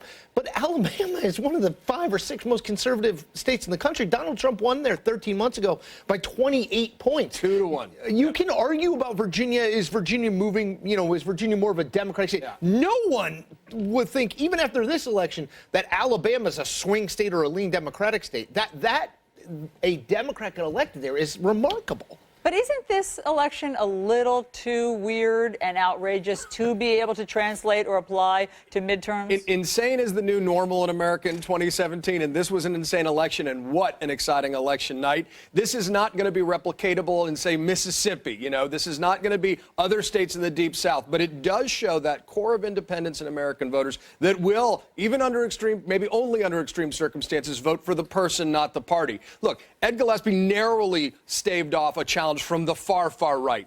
But he was not able to overcome that enthusiasm, or perhaps the opposite enthusiasm, the anger among Democrats, the motivation they feel to send a message to But how Donald much Trump. of a one-off is Roy Moore if you look at it through the lens of what the proposition of Donald Trump is for a lot of voters in this country? I mean, look at what just happened with his Gillibrand tweet. The idea is, well, how low is too low? At what point will decency have to become a standard that people endorse, either by not coming out to vote for their own party, which we saw last night, huge registration advantage for the Republicans in Alabama. They didn't come out the way the Democrats did, or that they'll come out actively to vote against you because they find you indecent. And you're right, Allison, absolutely, about Alabama, and so is John. I mean, I don't think a Democrat's going to win in Mississippi, but the lesson that you don't take, this is not going to be a facsimile in every state, but the lesson you take is Donald Trump and Trumpism, that sort of moral vacuum. Who can say who's right? Who can say what facts are? That is a massive motivator for Democrats. And I think you see it more now. The idea of Trump as a candidate, like, well, he probably won't win. Now that he is president, I think Democrats say, okay, well, now is the time we need to vote. And look, I mean, it shouldn't take sort of crises to wake people up. Democracy is a responsibility we need to tend to every day. But it also shows the divisions in the Republican Party are fundamental. That Bannon wing of the party, who basically, backed Donald Trump and really drove this election hard, all the political capital against the quote-unquote establishment, the governing group inside the Republican Party, a major repudiation for that effort, because this is a seat Republicans never should have lost. And if you add Virginia and this, you start to look at a fact pattern which could have real implications for 2018 in the Trump presidency. And if you think, to the Bannon point, if you think Steve Bannon will go away because Roy Moore lost, you do not know Steve Bannon. Well, they have and will continue to blame this on Mitch McConnell, on insufficient support by Dick Shelby. They will not go away. Remember, Steve Bannon said he's going to try to beat every single Republican Senate incumbent except for Ted Cruz. He beat Luther Strange, cutting off your nose to spite your face. He could end up beating the Republican Party into a minority status. Yes, but he will not go away. That fight will not go away. And Donald Trump is not going to be the guy who says, oh, I was wrong. I need to reform. I'm looking at tweets this morning. He literally said I was right. Right, but I mean, tell that to Congressman Peter King, who we have coming up, who says that it is time. I mean, he will pull up his tweet. He has said, after Alabama disaster, GOP must do the right thing and dump Steve Bannon. His act is tired, inane, and morally vacuous. If we are to make America great again for all Americans, Bannon must go, and go now. It's just unclear where he wants Bannon to go. Right, he's actually not in government anymore. He's not an elected. And it's not going to happen. Donald Trump sees a kindred spirit in Steve Bannon, a guy who charges the barricades, a guy who everyone says writes off, says doesn't know what he's talking about, but is really right. Even with this Moore thing, Trump will say it's really all about, I knew what was going on. Donald Trump will continue to listen to Steve Bannon, and as long as that happens, as long as he takes his phone call, he's not going away, no matter what Pete King wants. If Bannonism can't win in Alabama, you got a fundamental problem. But the problem is, as Allison says, he's not in the White House. What are you going to kick him out of? Right. There's a core constituency in the Republican Party that is a Trump-Bannon-Moore constituency. The problem is that seems to be incompatible with winning most majority elections. Right, but there's a weave here, right? And we'll play with this with Congressman King when he's on the show. Debbie Dingell was on Democrat. Good interview Allison did with her. There is real discontent. There is real disconnect. There is real disaffection.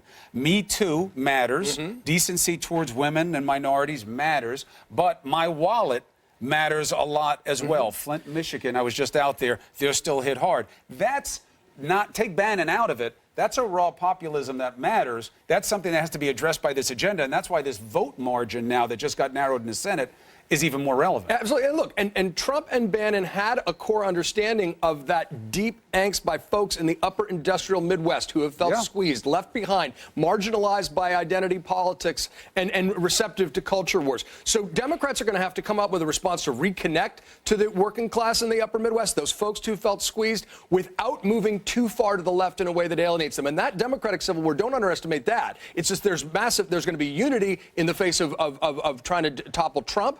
And you've seen in the both case of Virginia and Alabama, those folks on the far left of the party who were saying these people aren't pure enough, their voices have been silenced, or at least put in perspective.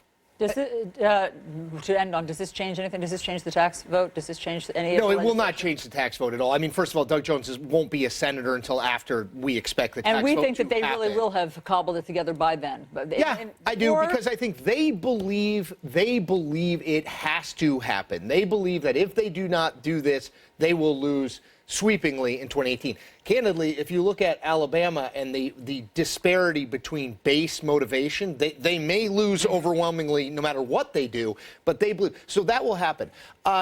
Will it change anything? I think you will see every Republican elected official wake up with a renewed sense of fear about this coming election, because John makes a point, and I think you cannot underestimate it.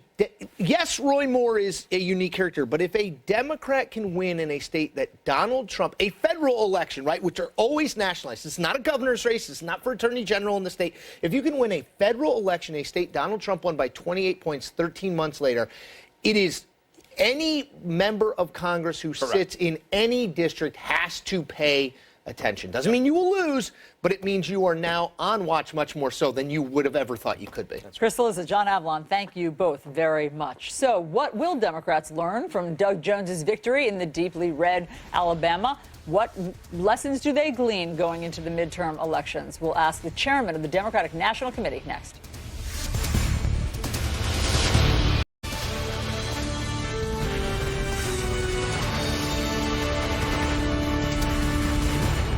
This challenge to my future colleagues in Washington.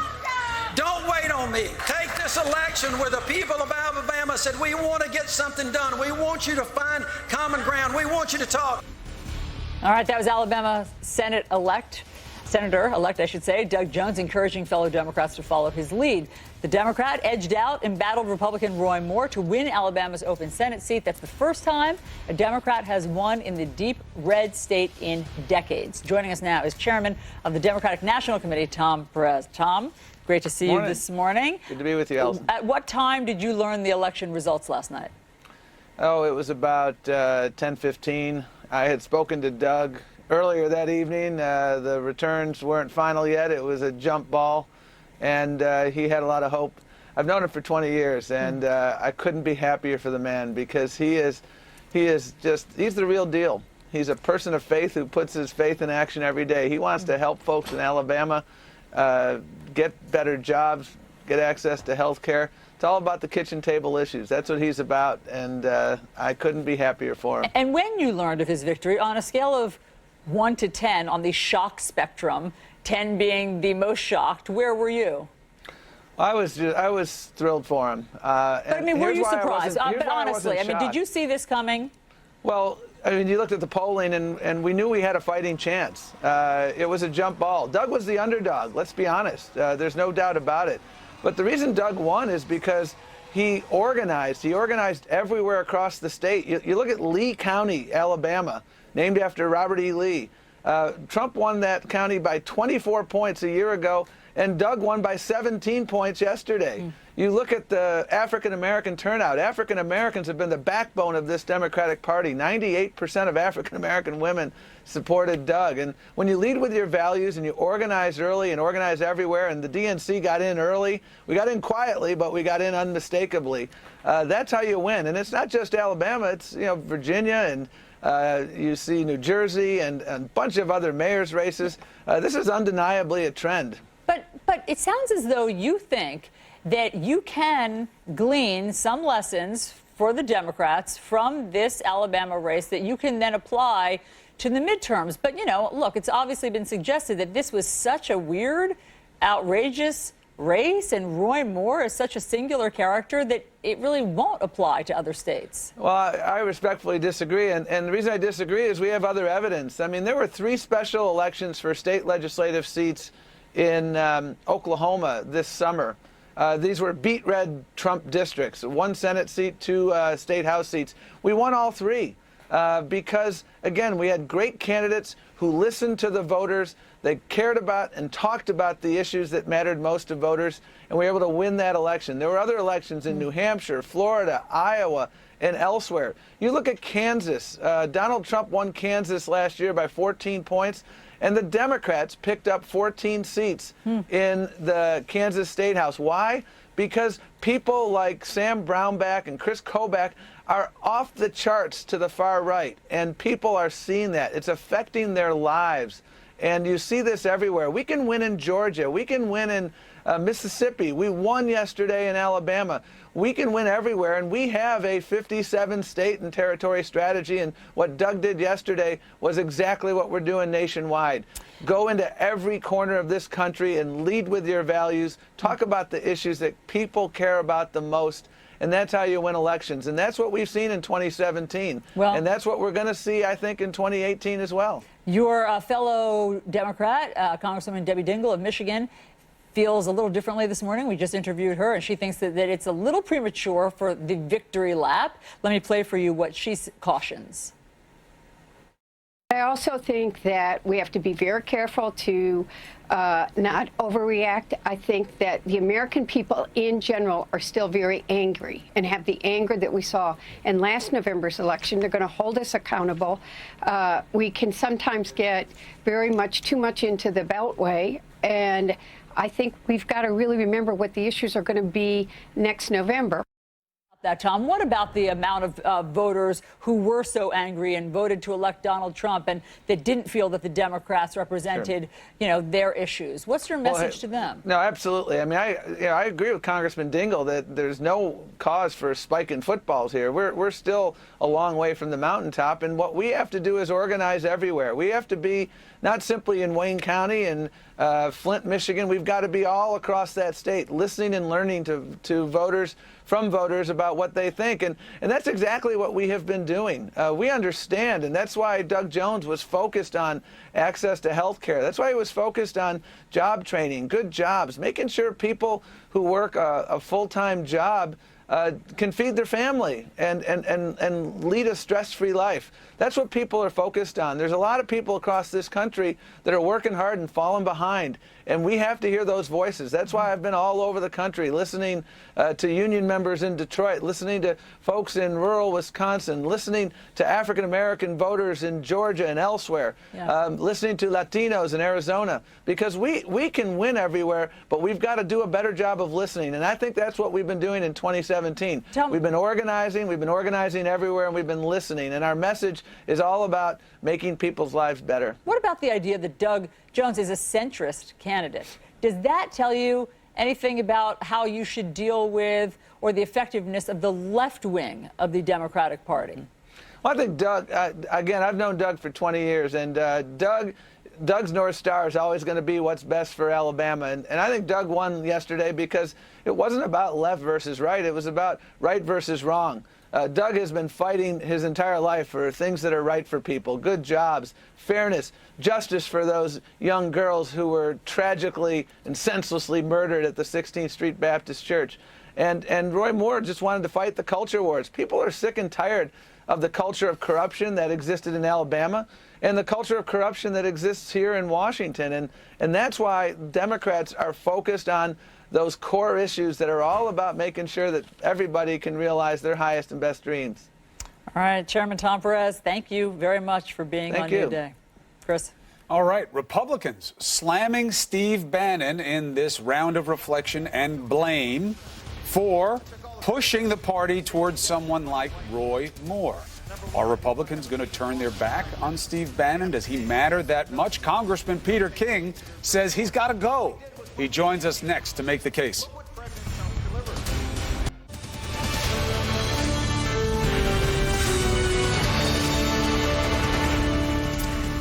One of the immutable rules of politics is that when you lose, you blame. And Republicans are blaming former White House chief strategist Steve Bannon for the bruising and unexpected loss in Alabama. Bannon encouraged President Trump to fully endorse Roy Moore. He made it into an us versus them battle, and he lost. And remember, this all came despite these accusations of sexual molestation and assault. Republican Congressman Peter King from New York tweeting this morning, after Alabama disaster, GOP must do right thing and dump Steve Bannon. His act is tired, inane, and morally vacuous. If we are to make America great again for all Americans, Bannon must go and go now.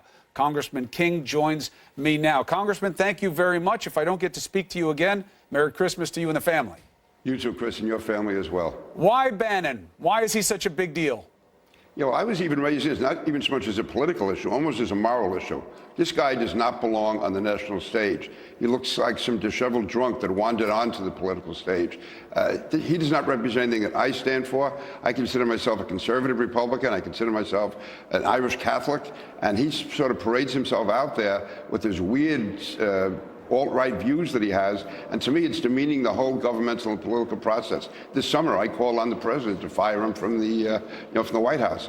And I think last night in Alabama was not just a political statement, that was really just a revulsion by people at his style, at his type of divisive views, which were the political and governmental, whether he was involved in the White House trying to undercut the president on his foreign policy, whether he encourages racial division. This is not the type of person we need in politics. And last night's election was a manifestation of a revulsion by the American people. Peter King, I know where you're from, and I know you like to knuckle up every now and then, but did you just call Steve Bannon a disheveled drunk? No, to be very precise, I said he looks like one. Now, you know that them's fighting words when it comes to Steve Bannon. Is that a fight that you want to take on?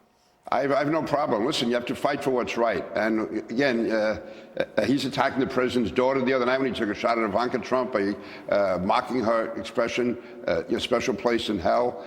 This person, to me, Bannon, does not belong on the American political scene. And there's nothing there that I identify with, and there's nothing there that really, to me, good Republicans or good Americans should identify with. Steve Bannon is largely credited with architecting the Trump connection to his base. That Bannon knows that base, and that's why the president relies on him, whether he is in the White House or he is out on the hustings doing his thing, as we saw in Alabama. So how do you separate Bannon from the president in terms of what you guys need to adjust in your party? Yeah, I think the president is a different person from Steve Bannon. The fact is the president won all those primaries before Steve Bannon even got involved. If anyone won the last election, it was President Trump. I think Bannon got too much credit for it. I think that, again, by the time Bannon came on board, the president had already won the primaries and the convention. You didn't back Roy Moore. The president did. The president said he denies the allegations. That's good enough for me. Can't have a Democrat. The seat matters more than the allegations. That was the message, at least to my ears. Did you agree with that? No, I didn't. In fact, I was on a Wolf Blitzer the other night, and I specifically said, no, Wolf asked me that question. And I said, no, I would not endorse Roy Moore, that there are issues that are more important than politics. And it's not just the allegations against him, which was serious, but anyone can have allegations made. It was really the perfunctory way he tried to deny them. When he went on Sean Hannity's show, to me, he was almost being cavalier about his denial. It was that whole attitude, that whole tone. And so, no, I said before the election that I was not supporting Roy Moore. I didn't make a big issue out of it because the last thing people in Alabama need is some guy with an accent like yours or mine or your brother's coming down there and telling them how to vote. Hold on a second. You think that you and I have the same accent? Well, you and your brother sort of do. Yours is no. I think you and my brother sort of do. There's something that politics does to that, Eastern Queens and East persuasion. I don't have that. Don't lump me in with you guys, Peter King. Let me ask you something else. I'm trying to give you some status, Chris. I'm trying to move you up in the world. I don't know if that takes me up or down. That's why I'm trying to keep my safe distance right now. Let me ask you something. Yeah. You made an important point. You said that you think that this was a little bit of a moral position, that this was a moral event, what happened in this election last night. And to the extent that that is true, what do you see in terms of, well, where does this go next? That tweet that Trump sent to Gillibrand, okay? Even if the White House is right and the president didn't mean it the way the senator took it and a lot of other people, as you know, as a sexist smear. The USA Today says he basically called Gillibrand a whore. Let's say that's wrong. Doesn't it show a basic insensitivity to decency that's not about political correctness? It's about just doing the right thing and being the right way. Do you need to call that out as well? Yeah, I was actually on a national show yesterday morning when that tweet broke. I said I thought the president was wrong. And again, what his intent was, I'm not even getting into that. The fact is the president always lashes back. He feels he has to win every fight. He's the president of the United States. He should not get involved in that. He should stay above that. And he just, again, has to realize he's the commander-in-chief. He's the leader of the free world, and not be getting involved with fights with everyone that comes along. But you fight. You don't fight like that. You wouldn't say that to a woman. Actually, I get along very well with Kirsten Gillibrand. We don't agree on a lot, but we work very closely on issues like 9/11 right. healthcare bill. And I'm not saying there's a double standard. I'm just talking about decency.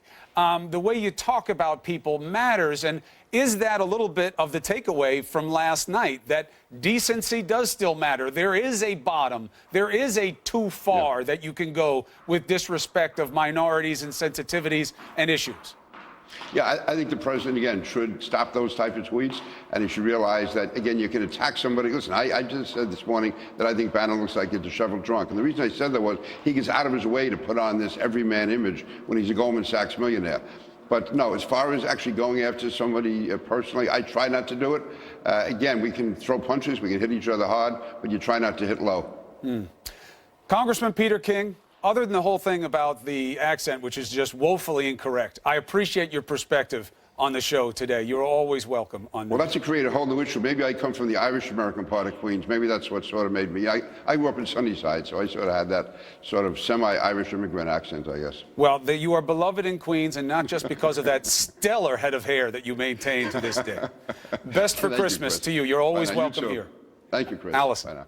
What could he possibly have been talking about? You speak the Queen's English. You think that I sound like him? Queens. Yeah, I get it. It was your joke. I think I stole it from last week. I don't sound like him. I know, he's wrong. Right? Your brother. Oh, absolutely sounds like him. Much straight Archie Bunker. Straight Archie Bunker. I don't sound like that. No, you don't. You don't. You. I wouldn't say. Facts first. You don't have a Midwestern accent, which you're claiming right now, but you're not your brother. No, I'm not. But, the business has cleaned it up a little bit. That's true. All I'm saying. That's true. Yeah. Secretary of State Rex Tillerson making an overture to North Korea. Is he on the same page as the White House? All right, but first, Travis Roy was paralyzed just seconds into his first college hockey game, but he turned a shattered dream into a new purpose. Here is his story in Turning Points. Many of my earliest memories are of playing hockey. I had some big goals from an early age. When I first got a scholarship to Boston University, they were the powerhouse in the country in the mid-90s. That first game was the best day of my life. And by the time it was over, it would turn into the worst. We have a BU player down in the corner. Oh, it's Travis Roy. My body, it wasn't responding. I exploded my 4th and 5th cervical vertebrae. The rehab and the recovery was tedious. It was slow. I just have a little bit of my right bicep. Figured I gotta move on and establish this new life and new identity. I graduated in 2000. When I was on that rehab floor and I'd see other families going through this, it turned out I had great insurance. Well, there are families that didn't have any of that. So that was when I thought, well, maybe we can raise some money and kind of help cover some of these expenses for other spinal cord injured survivors. We started the Travis Roy Foundation. There's times in our lives where we choose our challenges, and there's other times when the challenges simply choose us. And it's what we do in the face of those challenges that really defines who we are. Time now for the 5 things to know for your new day. Number 1, Democrat Doug Jones pulls off a major upset in Alabama, defeating Republican rival Roy Moore. Jones is the first Democrat in decades to clinch a Senate seat in that ruby red state. The president tweeting just moments ago that he knew Roy Moore would lose. That's why he initially backed Luther Strange. This comes after Mr. Trump tweeted congratulations to Doug Jones last night. A new diplomatic overture from the U.S. to North Korea. Secretary of State Rex Tillerson says the U.S. is prepared to talk with Pyongyang with no preconditions. But the White House doesn't appear to be on the same page. The suspect in the New York subway bombing goes before a judge today. He faces a slew of terrorism charges. Authorities say he mocked President Trump on Facebook before the attack, writing, quote, "You failed to protect your nation." Donald Trump Jr. appearing before the Senate Intel Committee today in a, quote, closed staff interview as it investigates Russia's election meddling. The president's eldest son is not expected to invoke attorney-client privilege about conversations with his father like he did before a House panel last week. Okay, for more on the 5 things to know, go to CNN.com/newday for the latest. All right, so which factors put Doug Jones over the top in Alabama? This is the big part of an after-election analysis, the why. And we have it for you in the bottom line.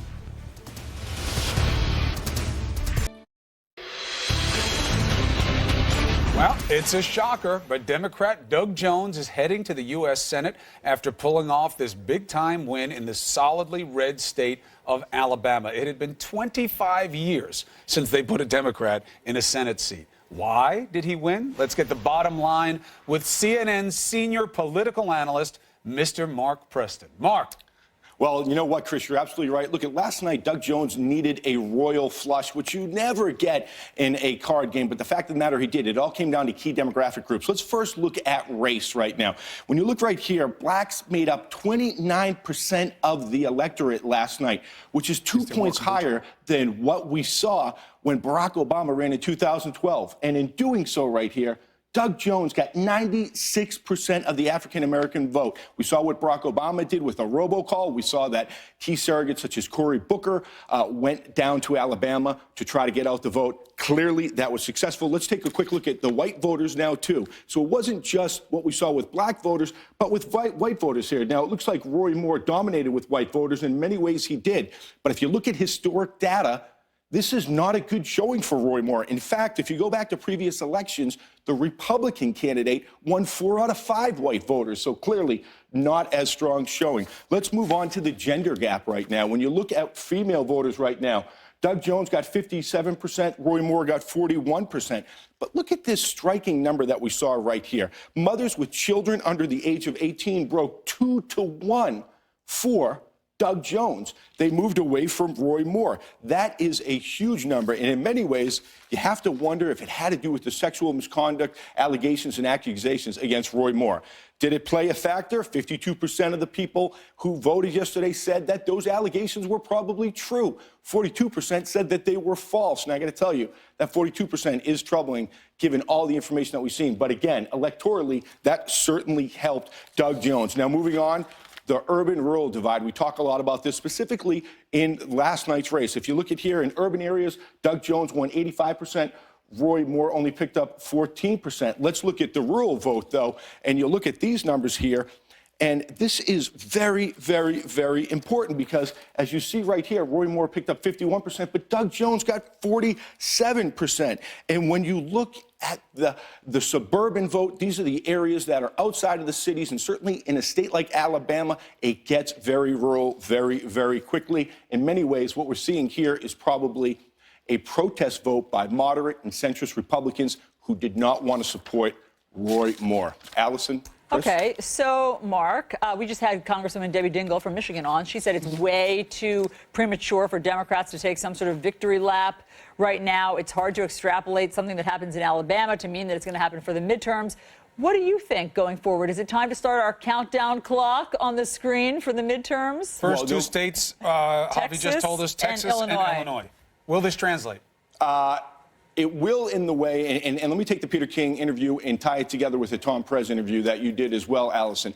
When you said what was the takeaway from him, he didn't come out and say it, but here's the takeaway. The takeaway is that you allow the Democratic candidates who are up for re-election, there are 26 of them now going into 2018 to run their own elections. We also heard Tom Perez say that the DNC went in early, but they went in quietly. So you will not see the National Party go into states such as Indiana, such as Wisconsin, and other states such as that. So you will see Democrats certainly raising a lot of money, but I suspect you will not see the National Party playing a role in some of these states that are traditionally Republican. And let's not forget, going into 2018, 10 of the states where Democrats are running for re-election, Donald Trump won. And of those 10, he won handily by double digits. All right, but since then, we have seen there is certainly a civil war going in within the GOP. And it had been that Bannon was throwing the punches. Now he is taking them. That New York Congressman, Peter King, you know, he is a rock-ribbed Republican. Here's what he had to say about Bannon.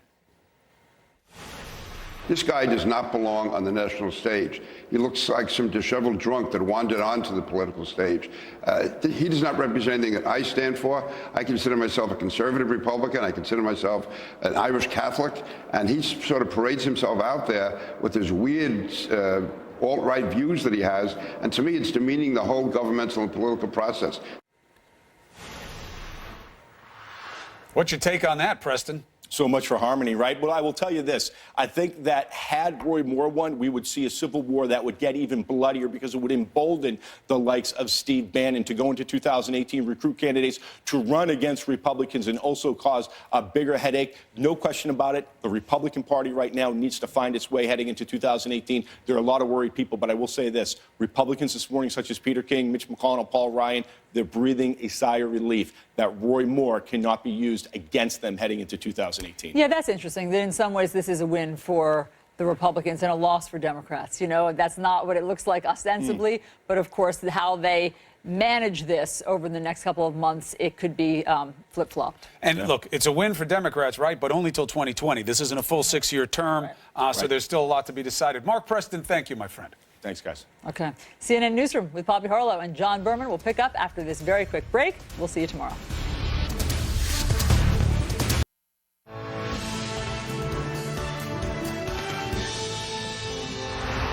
Top of the hour. Good morning, everyone. I'm Poppy Harlow. And I'm John Berman. The only thing more politically problematic than endorsing an accused child molester might be endorsing an accused child molester who loses. A shocking morning in politics, a brutal morning for the president, and an historic morning in Alabama where a Democrat hasn't been elected to the Senate in more than 20 years. Democrat Doug Jones is going to the Senate. He beat Republican Roy Moore by more than a point there. Moore, of course, was accused of molesting a 14-year-old girl, among other things. Still, the president endorsed him, campaigned for him, recorded a phone message for him. But this morning, he now says, never mind. Seriously, the president writes, the reason I originally endorsed Luther Strange, Moore's primary opponent, is that I said Roy Moore will not be able to win the general election. I was right. Roy worked hard, but the deck was stacked against him. I was right even though I was wrong, or maybe wrong even though I was right. We're confused this morning. Not confusing, though, the fact that the results could have major ramifications for this president and his party across the country. Let's go to Alabama. Our Kaylee Hartung is there. Good morning. Good morning, Poppy and John.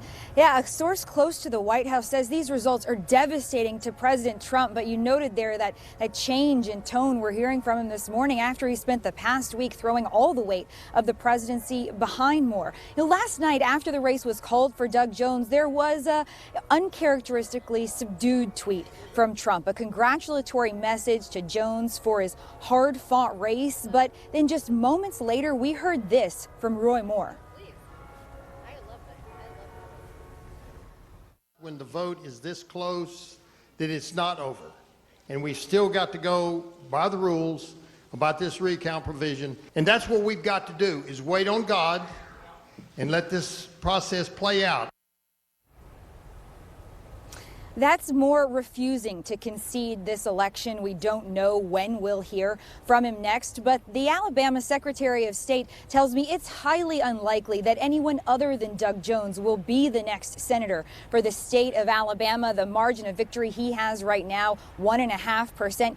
The Secretary of State doesn't think that can be overcome by Moore when you process provisional ballots, write-ins, and military votes, or get within that 0.5% margin you need to be for an automatic recount to be called. While Moore may not have called Jones with a congratulatory message of his own, Jones had plenty of supporters to celebrate with last night. Alabama has been at a crossroads. We have been at crossroads in the past, and unfortunately we have usually taken the wrong fork. Tonight, ladies and gentlemen, you took the right road. You know, we're calling this a stunning victory for Jones. And Poppy and John, I want you to take a look at this. The front page of the Montgomery Advertiser, the local newspaper here in Alabama's capital city, just to see that in print. The abbreviation there, Senator Jones, Democrat. That is something this state is unfamiliar seeing. A headline doesn't really need more words than that in this state today. And look, if you'd asked anyone a few months ago if it could happen, they would have said no, way. Not ever, absolutely impossible. Kaylee Hartung for us in Alabama. Thanks so much, Kaylee. Of course, President Trump, he backed Roy Moore despite the pleas from leaders in the National Republican Party. And this morning, they're dealing with that fallout. Joe Johns at the White House now with that. Joe. Good morning, John. This president has a moment of reckoning today. As you look at his situation, he doesn't appear as connected to his conservative base as he did just a year ago, winning Alabama with 62% of the vote compared to Hillary Clinton's 34%. This time around, backing the losing candidate 2 out of 2 times in the Alabama Senate race. First in the primary this morning in a tweet claiming he was right the first time around. A source telling CNN's Jim Acosta, among other things, that this is devastating for the president. An earthquake, suggesting he has egg on his face because he followed the lead of his former advisor, Steve Bannon, who also campaigned for Roy Moore. Nonetheless, the spin here at the White House is and will be that the president had little choice, that once Roy Moore won the primary, he had to back him because his conservative base, again, in the state of Alabama as well as across the rest of the country, would have expected no less. That is spin because, in fact, the senior senator from Alabama, Richard Shelby, was among the people who decided not to back Roy Moore. So a difficult situation for the president here at the White House, concern about how in touch he is with this conservative base and what that could mean going forward. Back to you. Joe Johns at the White House, thank you very much. Joining us is our trio of political commentators, Doug Heye, Amanda Carpenter, Symone Sanders. Very nice to have you here all this morning. And Symone, we're within the 24-hour window where you said you will be gloating without pause. So yes, we will let you continue to do that, and we'll get you in a moment. But quickly, just all around the table, guys, 20 seconds or less, fill in the blank for me here. The result in Alabama means what? Amanda, you start. It means it should be a wake-up call for the Republican Party and women. The closest thing to the Tea Party on the Democratic side is happening. It started with the Women's March, and it marched all the way down to Alabama last night. My question is, does the Republican Party care? Because Donald Trump seems pretty intent on picking a fight with the Me Too movement. He picked a fight with Hillary Clinton and women in 2016, but I'm not sure it's going to work out for him in 2018, 2020. All right, Symone, the results of this election mean fill in the blank. It means that the winning coalition for Democrats is a coalition that absolutely invests resources into African-American communities, but it's also a coalition of young progressive people. It's a coalition of white people. You had folks like the Working Families Party working with Woke Vote in Alabama. That is how we win. And Democrats have to take this, embrace it, and do better for 2018 because we have to make early investments. And Doug? Well, I think Republicans should be breathing a sigh of relief, but they shouldn't injure themselves patting themselves on the back right now. We dodged a bullet last night, but the party still has malaria and we're still bitterly divided, and we have to move past that. Oh, my God, that was like a metaphor cocktail right there from Doug Heye. All right, Amanda Carpenter, I want to dig down a little deeper right now. What does this mean for the president here? Because you could say, depending on how you count, he suffered either 2 or 3 political defeats. Number one, he endorsed Luther Strange and lost. Number two, he backed an accused child molester despite calls from leaders in his own party. And then number 3, that guy lost. So, 0 for 2 or 0 for 3, depending on how you count it. What are the ramifications for him? Well, I think Doug is onto something. I mean, the Republican Civil War continues. And I don't know where Donald Trump is going to be seeking political advice now. He followed Mitch McConnell's lead to back the losing candidate, Luther Strange. And then he followed Bannon's lead and backed the losing candidate, Roy Moore. And so where does Donald Trump go? I think he's going to turn further inward and probably be more unpredictable. I mean, Steve Bannon went down there and trashed his daughter. Okay, Steve Bannon trashed Mitt Romney, which is going to inflame, that wing of the party that's looking for more decency and a returns to, just basic Republican principles. And so, Donald Trump was there tweeting, trying to save face this morning, saying, I was right. And yeah, maybe Donald Trump, you were right too, and we'd get so sick of winning because, the Democrats are getting there right now. He wasn't talking about Republicans. Doug, this morning, Representative Peter King, Republican in New York. Here's what he wrote. After Alabama disaster, GOP must do the right thing and dump Steve Bannon. His act is tired, insane, and morally vacacious. If we are to make America great again for all Americans, Bannon must go and go now. Okay, dump him for what? And is he right? Yeah, look, I think it's broader than just one person. Obviously, in politics, we like to take one person, make them the boogeyman.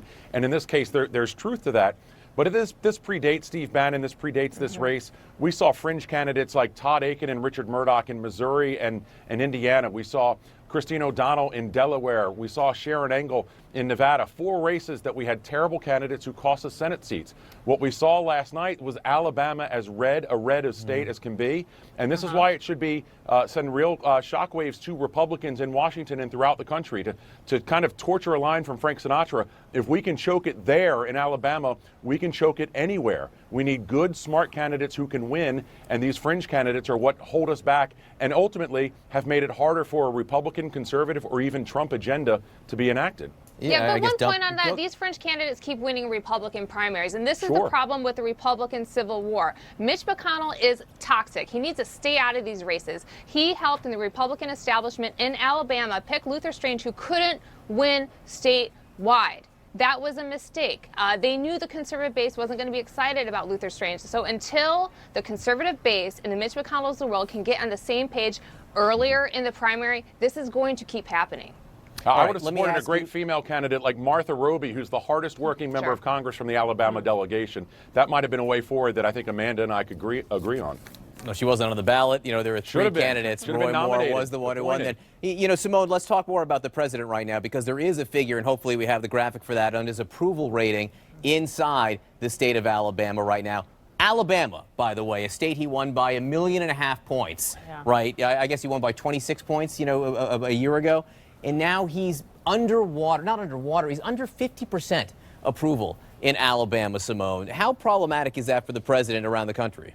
I think it's extremely problematic. Look, you have Donald Trump without one real major legislative win. And currently we see that the Trump White House and Republicans on the Hill are staking their wins on this disastrous tax bill that everyone hates because it only benefits the wealthiest of the wealthy in this country. And so this is extremely problematic. I predict that folks are going to be running away from the president in the midterm elections. He's toxic. He was toxic for Virginia. It looks like he was toxic for Alabama. And I think he's going to be toxic for Senate and House Republicans going into 2018. A surprising hat tip from Steve Bannon to the Democratic Party this morning. Guys, listen to this. Huge turnout yesterday, and that's because the Democrats hustled. And, people have got to understand, you don't turn out, they're going to turn out. They did, hat tip to these guys at the DNC. They slipped in here under the radar scope and did a great job of ground game. And you got to, of all the other convergence of forces, as you said, Alex Marlowe, just out hustling and out working people is a big one. Not, Amanda, what I expected from Steve Bannon this morning. Well, he has to save face. Listen, here's what happened. Roy Moore followed the Trump playbook of denying sexual allegations. He called all the women liars. He threatened to sue them and said any negative news is fake. That is the Trump-Bannon playbook, and this is why Steve Bannon is scared. They don't have anything else to do going into 2018 and 2020 because Roy Moore's accusers were heard. That means Donald Trump's are going to get louder. And if Trump follows that playbook that failed utterly, completely, totally in Alabama, he's setting himself up for failure. But John and Bob, go ahead. I just want to note that, Steve Bannon gave a hat tip to the DNC, and I know Chairman Perez was just on.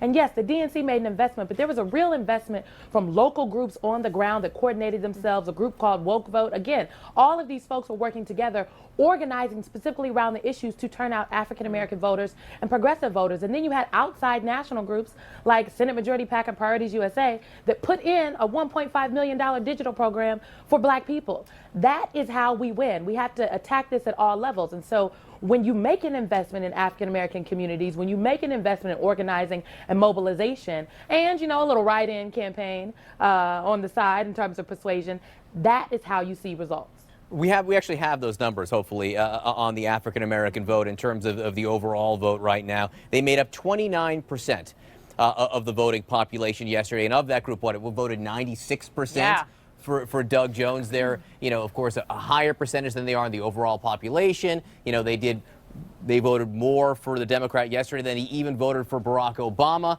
in past elections, Simone. So, what drove the African American vote yesterday? People on the ground in Alabama are saying a couple things. One, it was the issues. Two, was that black voters in Alabama were just tired. They were absolutely tired of being overlooked, of being underestimated, so they got together and they organized themselves. But I want to be very clear. It was black women that put Doug Jones over the hump and with this black vote. And so we have to understand that black women have always been a voting bloc, a force with which to be reckoned with within the Democratic Party. And I think now the media and the larger Democratic Party apparatus is waking up to that. So the way we recreate this in 2018 is to invest early and often and just trust black women. So it's a good day to be a black woman in America. It's always a good day, as far as I'm concerned, to be a black woman in America. I can speak from personal experience. Please don't, guys, John. Please don't. On that note, stick around, guys. We have a lot more to discuss, specifically on what Simone was talking about. What does this mean for 2018? Was the result in Alabama? Is this a fluke, a one-off, or is there a roadmap for Democrats going forward? And also, 1 hour from now, it's going to get very, very interesting, perhaps ugly. Deputy Attorney General Rod Rosenstein facing a grilling from House lawmakers over the Russia probe. This after an FBI agent taken off the investigation over anti-Trump text messages. Stay with us.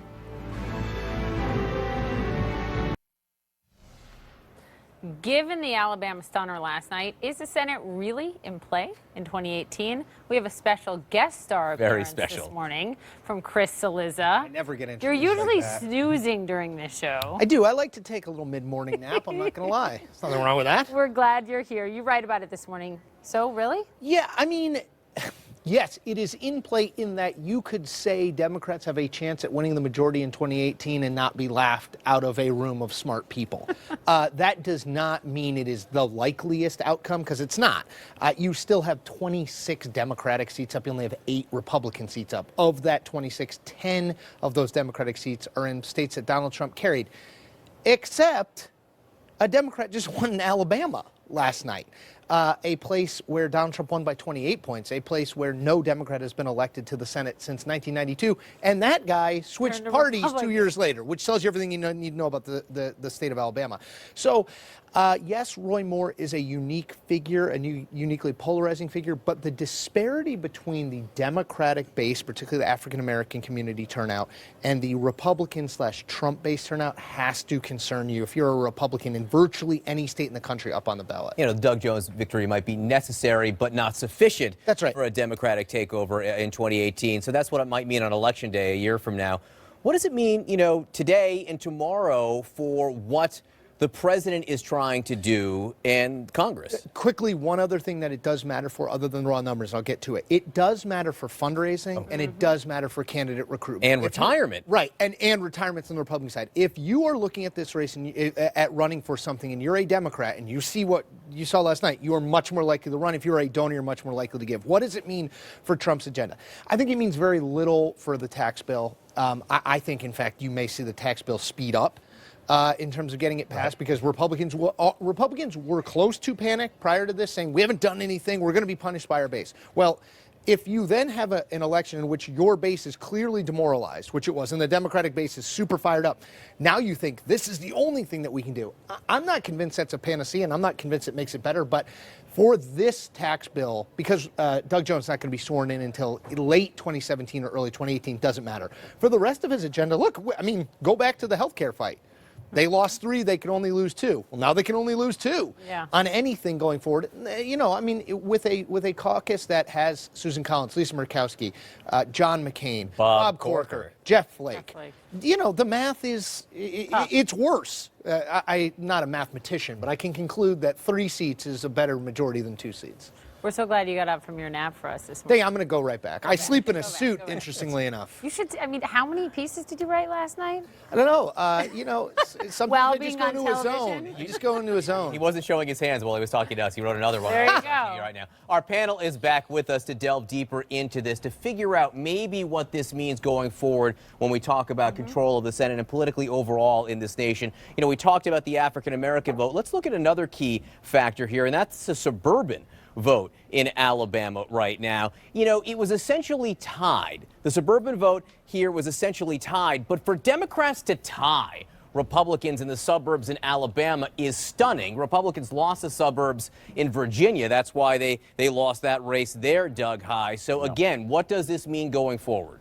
Well, you know, Simone highlighted earlier how organized the African-American vote was. That's true of the larger Democratic Party in Alabama, and they didn't just wait till the accusations to organize. They were organized early. That's one of the lessons for Democrats and, frankly, for Republicans. For me, you know, I look at there are a lot of seats where Republicans can make gains, which is good news for Republicans moving forward. But last night sure felt a lot like the night that Scott Brown won and could be a mirror image for Democrats this time as they try and move forward, not just in the Senate, but in the House. And it ought to send real shockwaves of concern throughout the Republican Party. And I can tell you, the RNC, it's been pretty contentious and divided within the building over the past few days over the decision to get involved in the Alabama race, backing Roy Moore.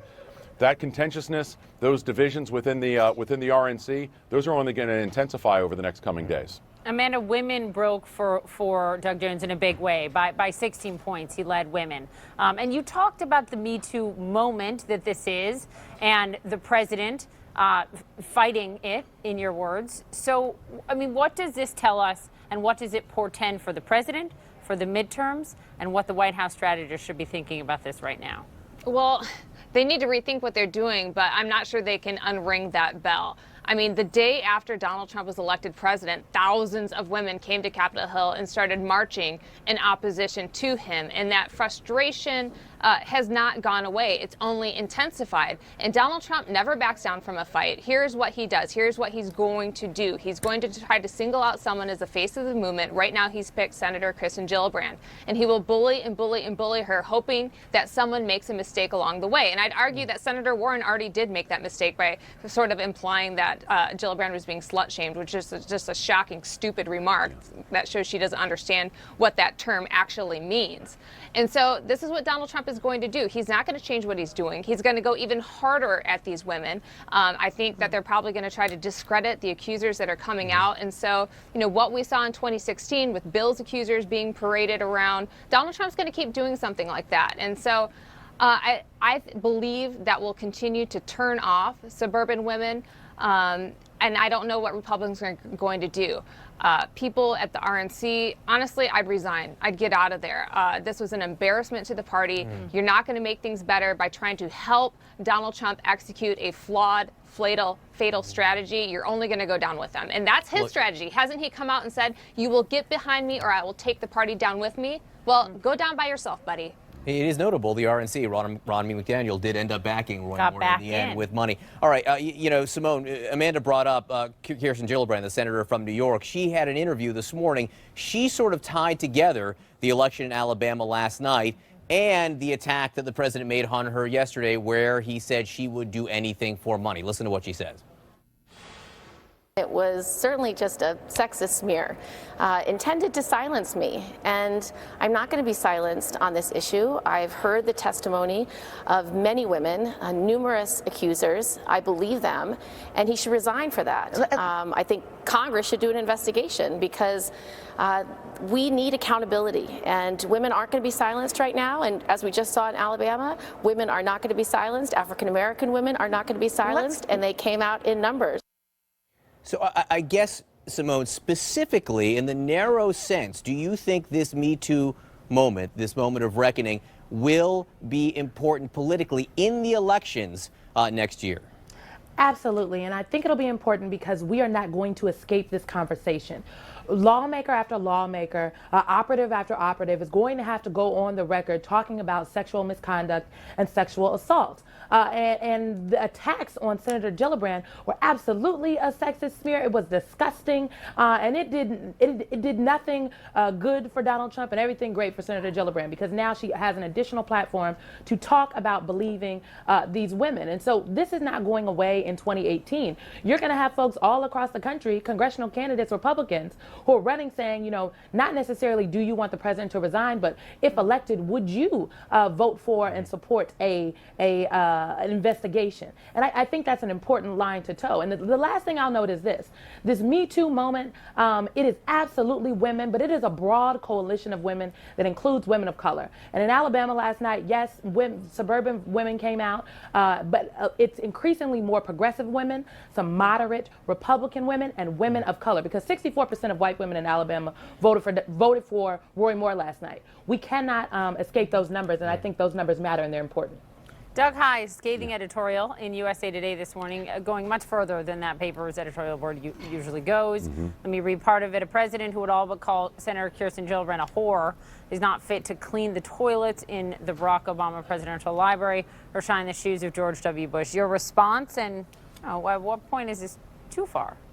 Well, I think we got to the point where it's too far a long time ago. That's been one of the things that's frustrated so many Republicans, obviously pretty much every Democrat as well. And what we see is that when Donald Trump tweets at somebody, it's not that he silences them. He gives them a much bigger platform. He makes them stronger. He makes them more public than they were before. That's one of the challenges. We say that Donald Trump never backs down from a fight. The reality is Donald Trump always takes the bait. And if you want to go Donald Trump into a fight to build yourself up, Donald Trump's going to do it. What we know is the language is going to be over the top, and that's what we see that it causes so many negative reactions. And if I could say, John and Poppy, as we've discussed all the really interesting things about turnout models and so forth about Alabama, we're missing one very key point.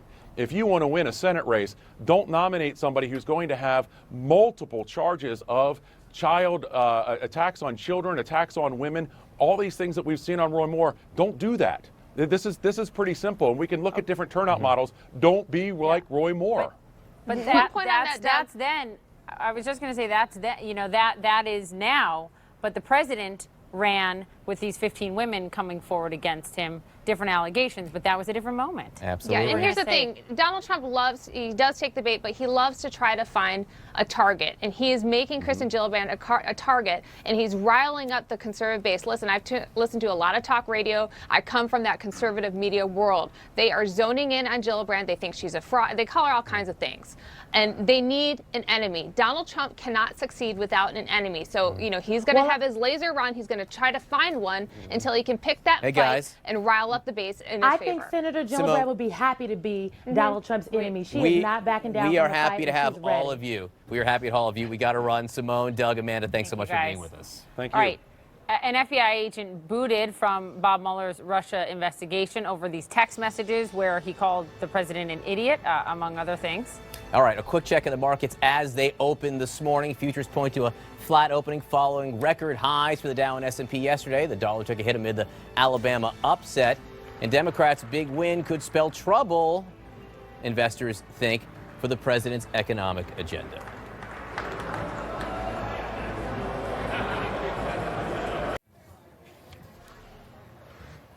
New this morning, the FBI agent who was booted off Bob Mueller's Russia investigation apparently called President Trump an idiot in a series of hundreds of text messages with a colleague. This was before the election. Yeah, hundreds of texts between Peter Strzok and FBI lawyer Lisa Page mocking the president are now in the hands of congressional investigators, and they come to light as we have a big morning on Capitol Hill. The Deputy Attorney General, Rod Rosenstein, will testify very shortly. This is certain to come up before that committee today. Joining us now, CNN Justice reporter Laura Jarrett.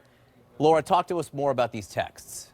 Hey, good morning, guys. Well, lawmakers on Capitol Hill now have their hands on this thick stack of text messages between these two top FBI officials, formerly on Special Counsel Robert Mueller's team, that show a clear fear that Donald Trump would become president. Having reviewed the messages myself, it appears that the two were regularly texting during and after presidential debates. And in one, FBI lawyer Lisa Page writes, "God, Trump is a loathsome human," to which Strzok replies, "Yet he may win." They go on to discuss whether Trump would be worse than Senator Ted Cruz as president, called Trump an idiot and awful, and then Strzok says, "America will get what the voting public deserves." Now, the reason that all of this matters, and we're even talking about it, is that Strzok helped lead the Clinton email server investigation, its closing, and then he went on to help open the FBI's investigation into Russian meddling in the 2016 election and Trump's campaign connections to Russia. And the timing of this release, as you guys mentioned, is critical here, as the Deputy Attorney General Rod Rosenstein is set to appear before the House Judiciary Committee later this morning. So you can be sure these messages are going to be front and center and may provide further fodder or ammunition for those who already plan to press Rosenstein on claims of political bias at the Justice Department. You know, not just that, Laura Jarrett, right? He's also going to be asked about this guy who works in his department for the Deputy Attorney General's office. This man by the name of Mr. Orr. He was removed from his job because of these ties of him and his wife to the Trump dossier that was so controversial, a meeting he apparently had with Christopher Steele, the agent on that one. What happened? Yeah, the whole story surrounding the removal of Bruce Orr from the Deputy Attorney General's office. He has kept his title on the Organized Drug Crime and Task Force, but he was stripped of that more prestigious title within the DAG's office. And we know that he had a meeting with Glenn Simpson and Steele, the author of the Trump dossier, but we do not know exactly what was discussed, and we do not know all of the circumstances surrounding his wife's work at Fusion GPS. So you can imagine, again, Rod Rosenstein will be pressed on this at length today at the hearing. Poppy? All right, Laura Jarrett, thanks so much for being with us. Appreciate it. Democrats still glowing after the big win in Alabama, but can they keep the momentum growing, and are there lessons for them in this?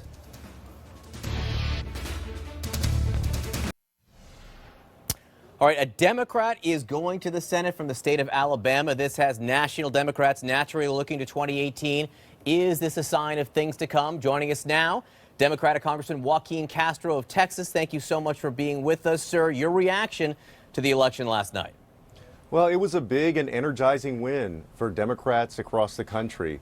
And just as importantly, I think it was a rejection by the people of Alabama of most of the bad things, obviously, that Roy Moore stood for, and also for the very divisive and raw politics of Donald Trump and Steve Bannon. And I think that it's a shot in the arm for Democrats who are running for the Senate in places like Nevada and Arizona, but also for somebody like Beto O'Rourke running against Ted Cruz in Texas and our candidate in Tennessee. So I think that we've got a good chance of taking back the House and also being very competitive for the Senate. Maybe. Or this is an anomaly, right? Or this is an anomaly because if you look at the presidential election not that long ago, Hillary Clinton could not beat Donald Trump despite all of the allegations against him and the controversy around him as a candidate. No, that's right. I mean, it's still an uphill battle. But I think that it puts us in a much better position. It energizes Democratic voters. It also the fact is that the president every day, I think, becomes less and less popular with the American people because of the substance of what he does, because people disagree with what he's doing, like the tax bill, but also because of things he does, like the tweets against Senator Gillibrand. So you're right. There'll still be very tough races, but I also think that they're winnable. One of the more interesting analyses that I heard came from the political pundit Charles Barkley last night, who actually said that Democrats need to pay attention to the message here. Listen to what Charles said.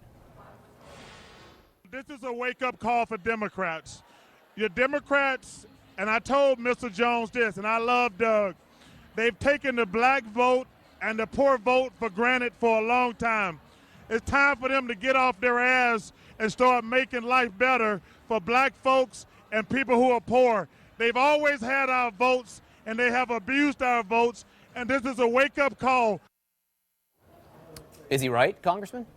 I agree with Charles. Look, I think that we have to focus on forgotten communities, communities that have been an important part of the Democratic base, but also they're the same communities that, because sometimes people don't vote consistently, they're basically ignored by campaigns. The fundamental problem in traditional American politics is that the campaigns target people who are already voting, and so they ignore people who have not availed themselves of the political process, and that includes a lot of poor people, a lot of African Americans, Latinos, and others, and poor whites.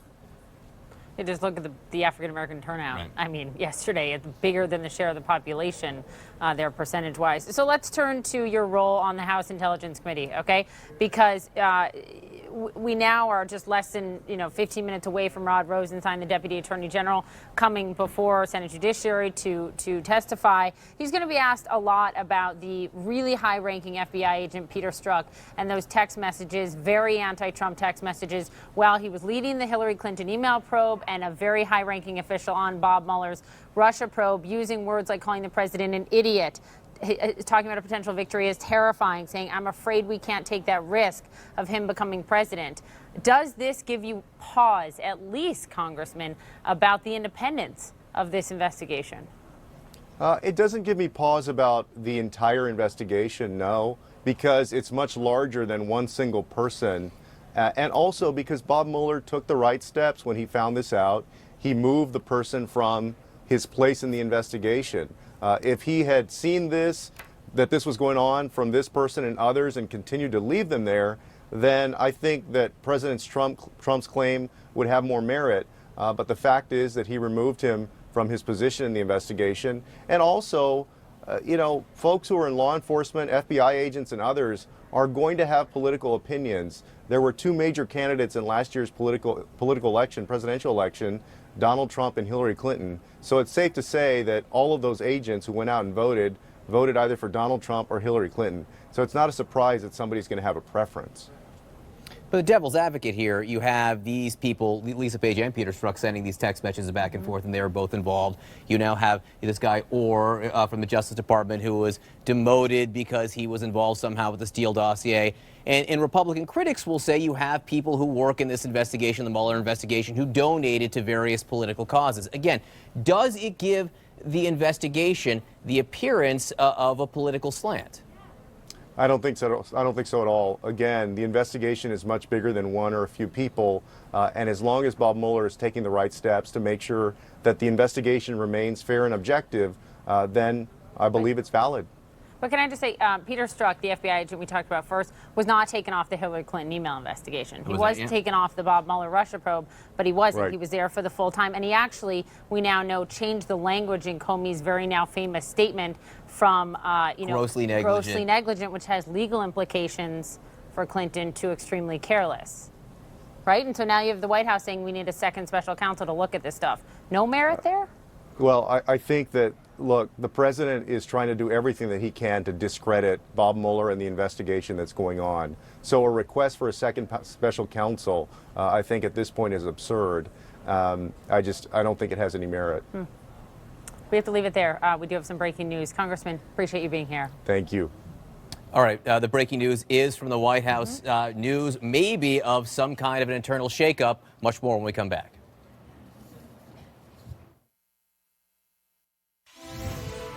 All right, we do have breaking news about a staff shakeup at the White House. Let's go straight to our Joe Johns, who joins us from the White House. What are you learning? Omarosa Manigault Newman, better known as Omarosa to people who like to watch The Apprentice when Donald Trump was on the show, came here to the White House to work communications for the Office of Public Liaison. We are told by Sarah Sanders, the press secretary, that she will be leaving the White House effective January 20th of 2018. That'll be 1 year after the president was inaugurated. It is said that she is going to pursue other opportunities.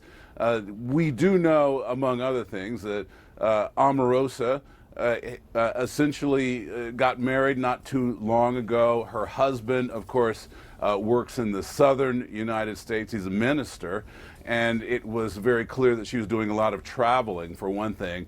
So she, we are told, has turned in her resignation. The circumstances of that resignation are not clear. We do know that she was close to the president and got his ear whenever she needed to, though there were some issues, of course, with the chief of staff, who John Kelly, who has spent a lot of time trying to limit the ability of people to go and sit down and talk to the president at every given turn. So we know Omarosa is leaving the White House January 20th, trying to get a little bit more detail on the circumstances of her departure. Probably the key question is whether it had anything at all to do with the election and the defeat of the Republican in the state of Alabama. One of her duties, as a matter of fact, was outreach to various groups, including minority groups in the country. Just not clear whether any of this had to do with the election last night. Back to you. All right, Joe Johns, thank you very much. Stand by. Joining us now is CNN analyst April Ryan, who works for American Urban Radio Networks. April, you sort of got first wind of this move about an hour ago. Do you have any idea what happened here? And also explain to us some of the tensions that have existed surrounding Omarosa over the last months. Well, it's been more than a month. The tensions, I think it's from the time when she was in the campaign. And then I did get, my first email was around 6 a.m. this morning, actually. And then I continued to get, well, it was text messages. And I asked, who were you talking about and what? And the first text came in from a Republican saying they got a text late last night saying, mission accomplished. And I'm like, what do you mean? They said, something's going on. And I said, was the person fired? They said, I'm not sure. Let me find out. And they continued to get information saying that there was high drama last night. I got another text, and I'm like, and it just kept coming and kept coming. I mean, people on the Hill were hearing it. I mean, this was huge. Apparently something happened last night. And from what I'm hearing from my sources, and then there was drama. And I'm just going to say this. We have seen public outbursts, particularly at the NABJ, the National Association of Black Journalists Convention, over the summer in August, when she and Ed Gordon had an exchange on the stage. So, she's known to have these outbursts. We've seen them also on The Apprentice. Some of the problem was that you have a lot of black establishment Republicans who were never in favor of her being in the party. They felt that she was a Democrat. Now that she's saying she's a conservative, they felt that she did not understand the pillars and the principles of the party. And then, she came in, February was her month. When she came in, they came in January 20th. February was her month, Black History Month. There was a lot of controversy about, that diversity meeting that she had with the president, and where he said things about Frederick Douglass. That did not bode well for her. Then later in the month, the optics of that picture with the HBCU president, who were looking for tangible goods to come back. I mean, the issues just kept piling up, and it didn't help that she acted out as the NABJ. I mean, and then, also people were wondering, what was she doing in that office, making $180,000 a year? It's just a lot going on. They say it's not one thing, it's a multiplicity of things, but I hear it was not an easy out. I hear that it was high drama last night. All right, April Ryan for us on the phone. April, thank you so much. Omarosa Manigault Newman gone from the White House this morning. Any minute, a big hearing on Capitol Hill. The Deputy Attorney General, Rod Rosenstein, who, of course, is the one in charge of keeping Bob Mueller in his job, will testify before lawmakers. A lot of questions about the independence of these investigations. He'll be facing some tough ones in just minutes. Stay with us.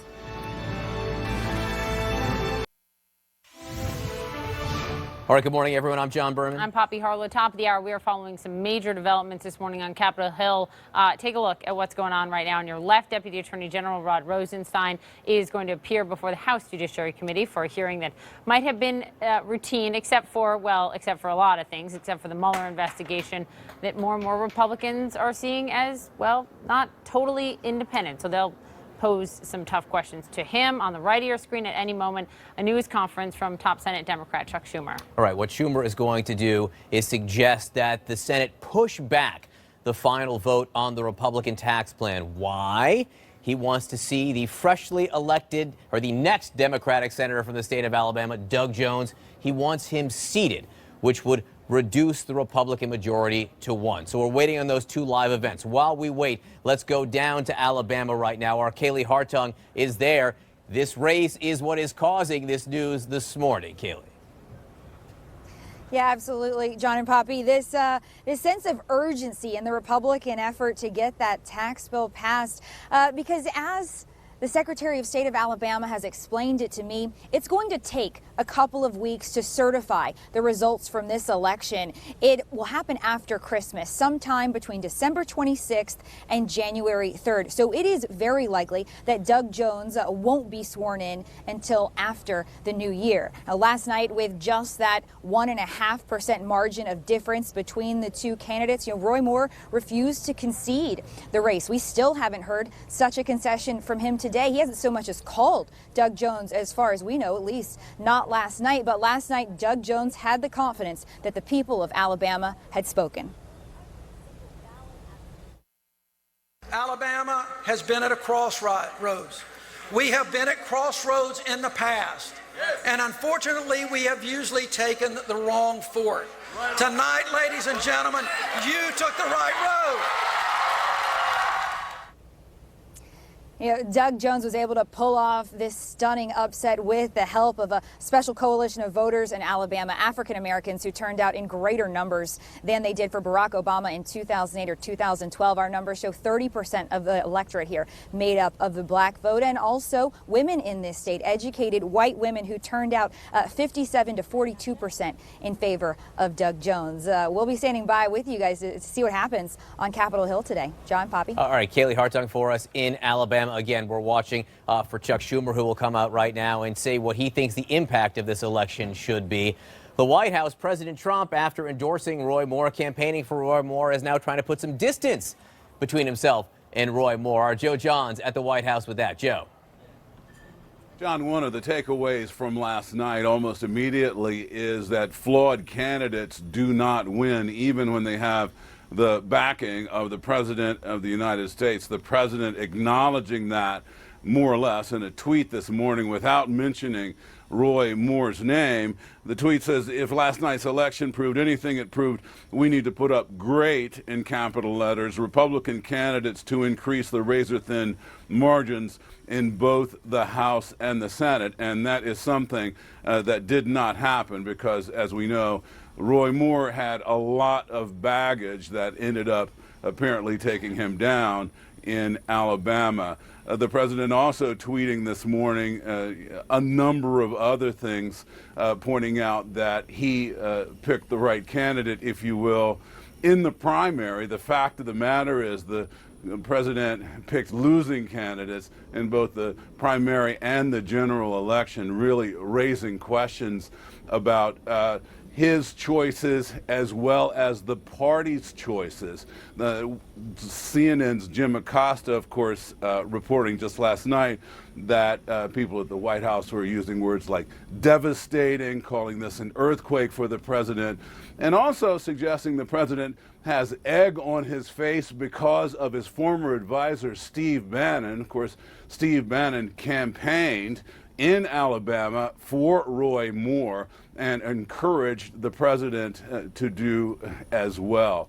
This, of course, is a problem for them in a number of different areas. They are saying, of course, this morning that, look, he had no choice, had to back Roy Moore because that's the guy who came out of the primary. Back to you, John.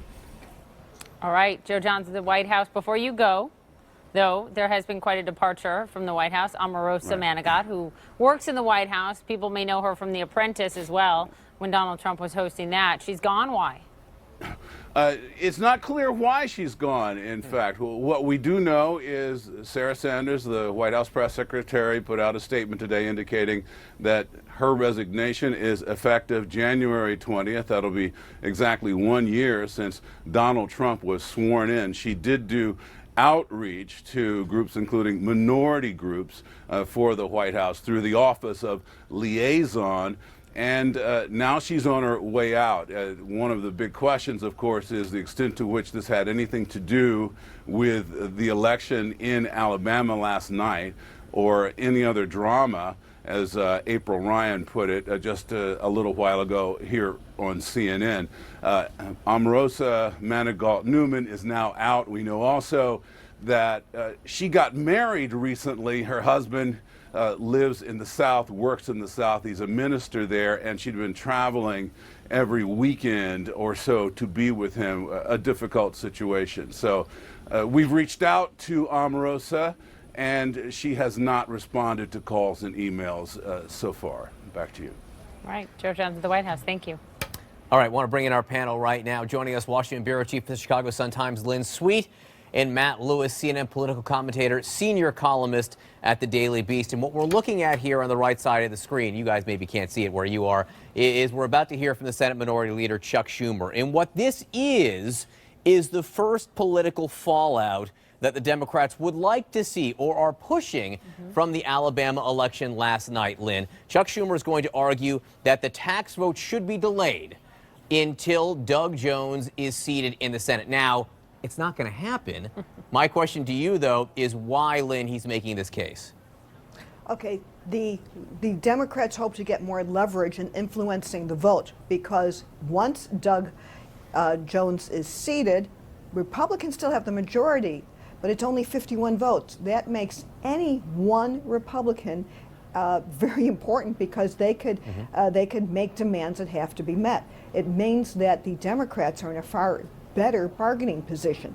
That's why the Republican senators have every incentive to try to make their deal, make peace with their House Republican counterparts and get this bill through, because sooner or later Doug Jones is going to be seated. Now, the Secretary of State of Alabama said it won't, it will take a few weeks. So even if things go well, it gives the Republicans a few weeks to get their bill done. There seems to be no political reason for them to delay unless we hear from Schumer, unless he has some arrow in his quiver we don't know about.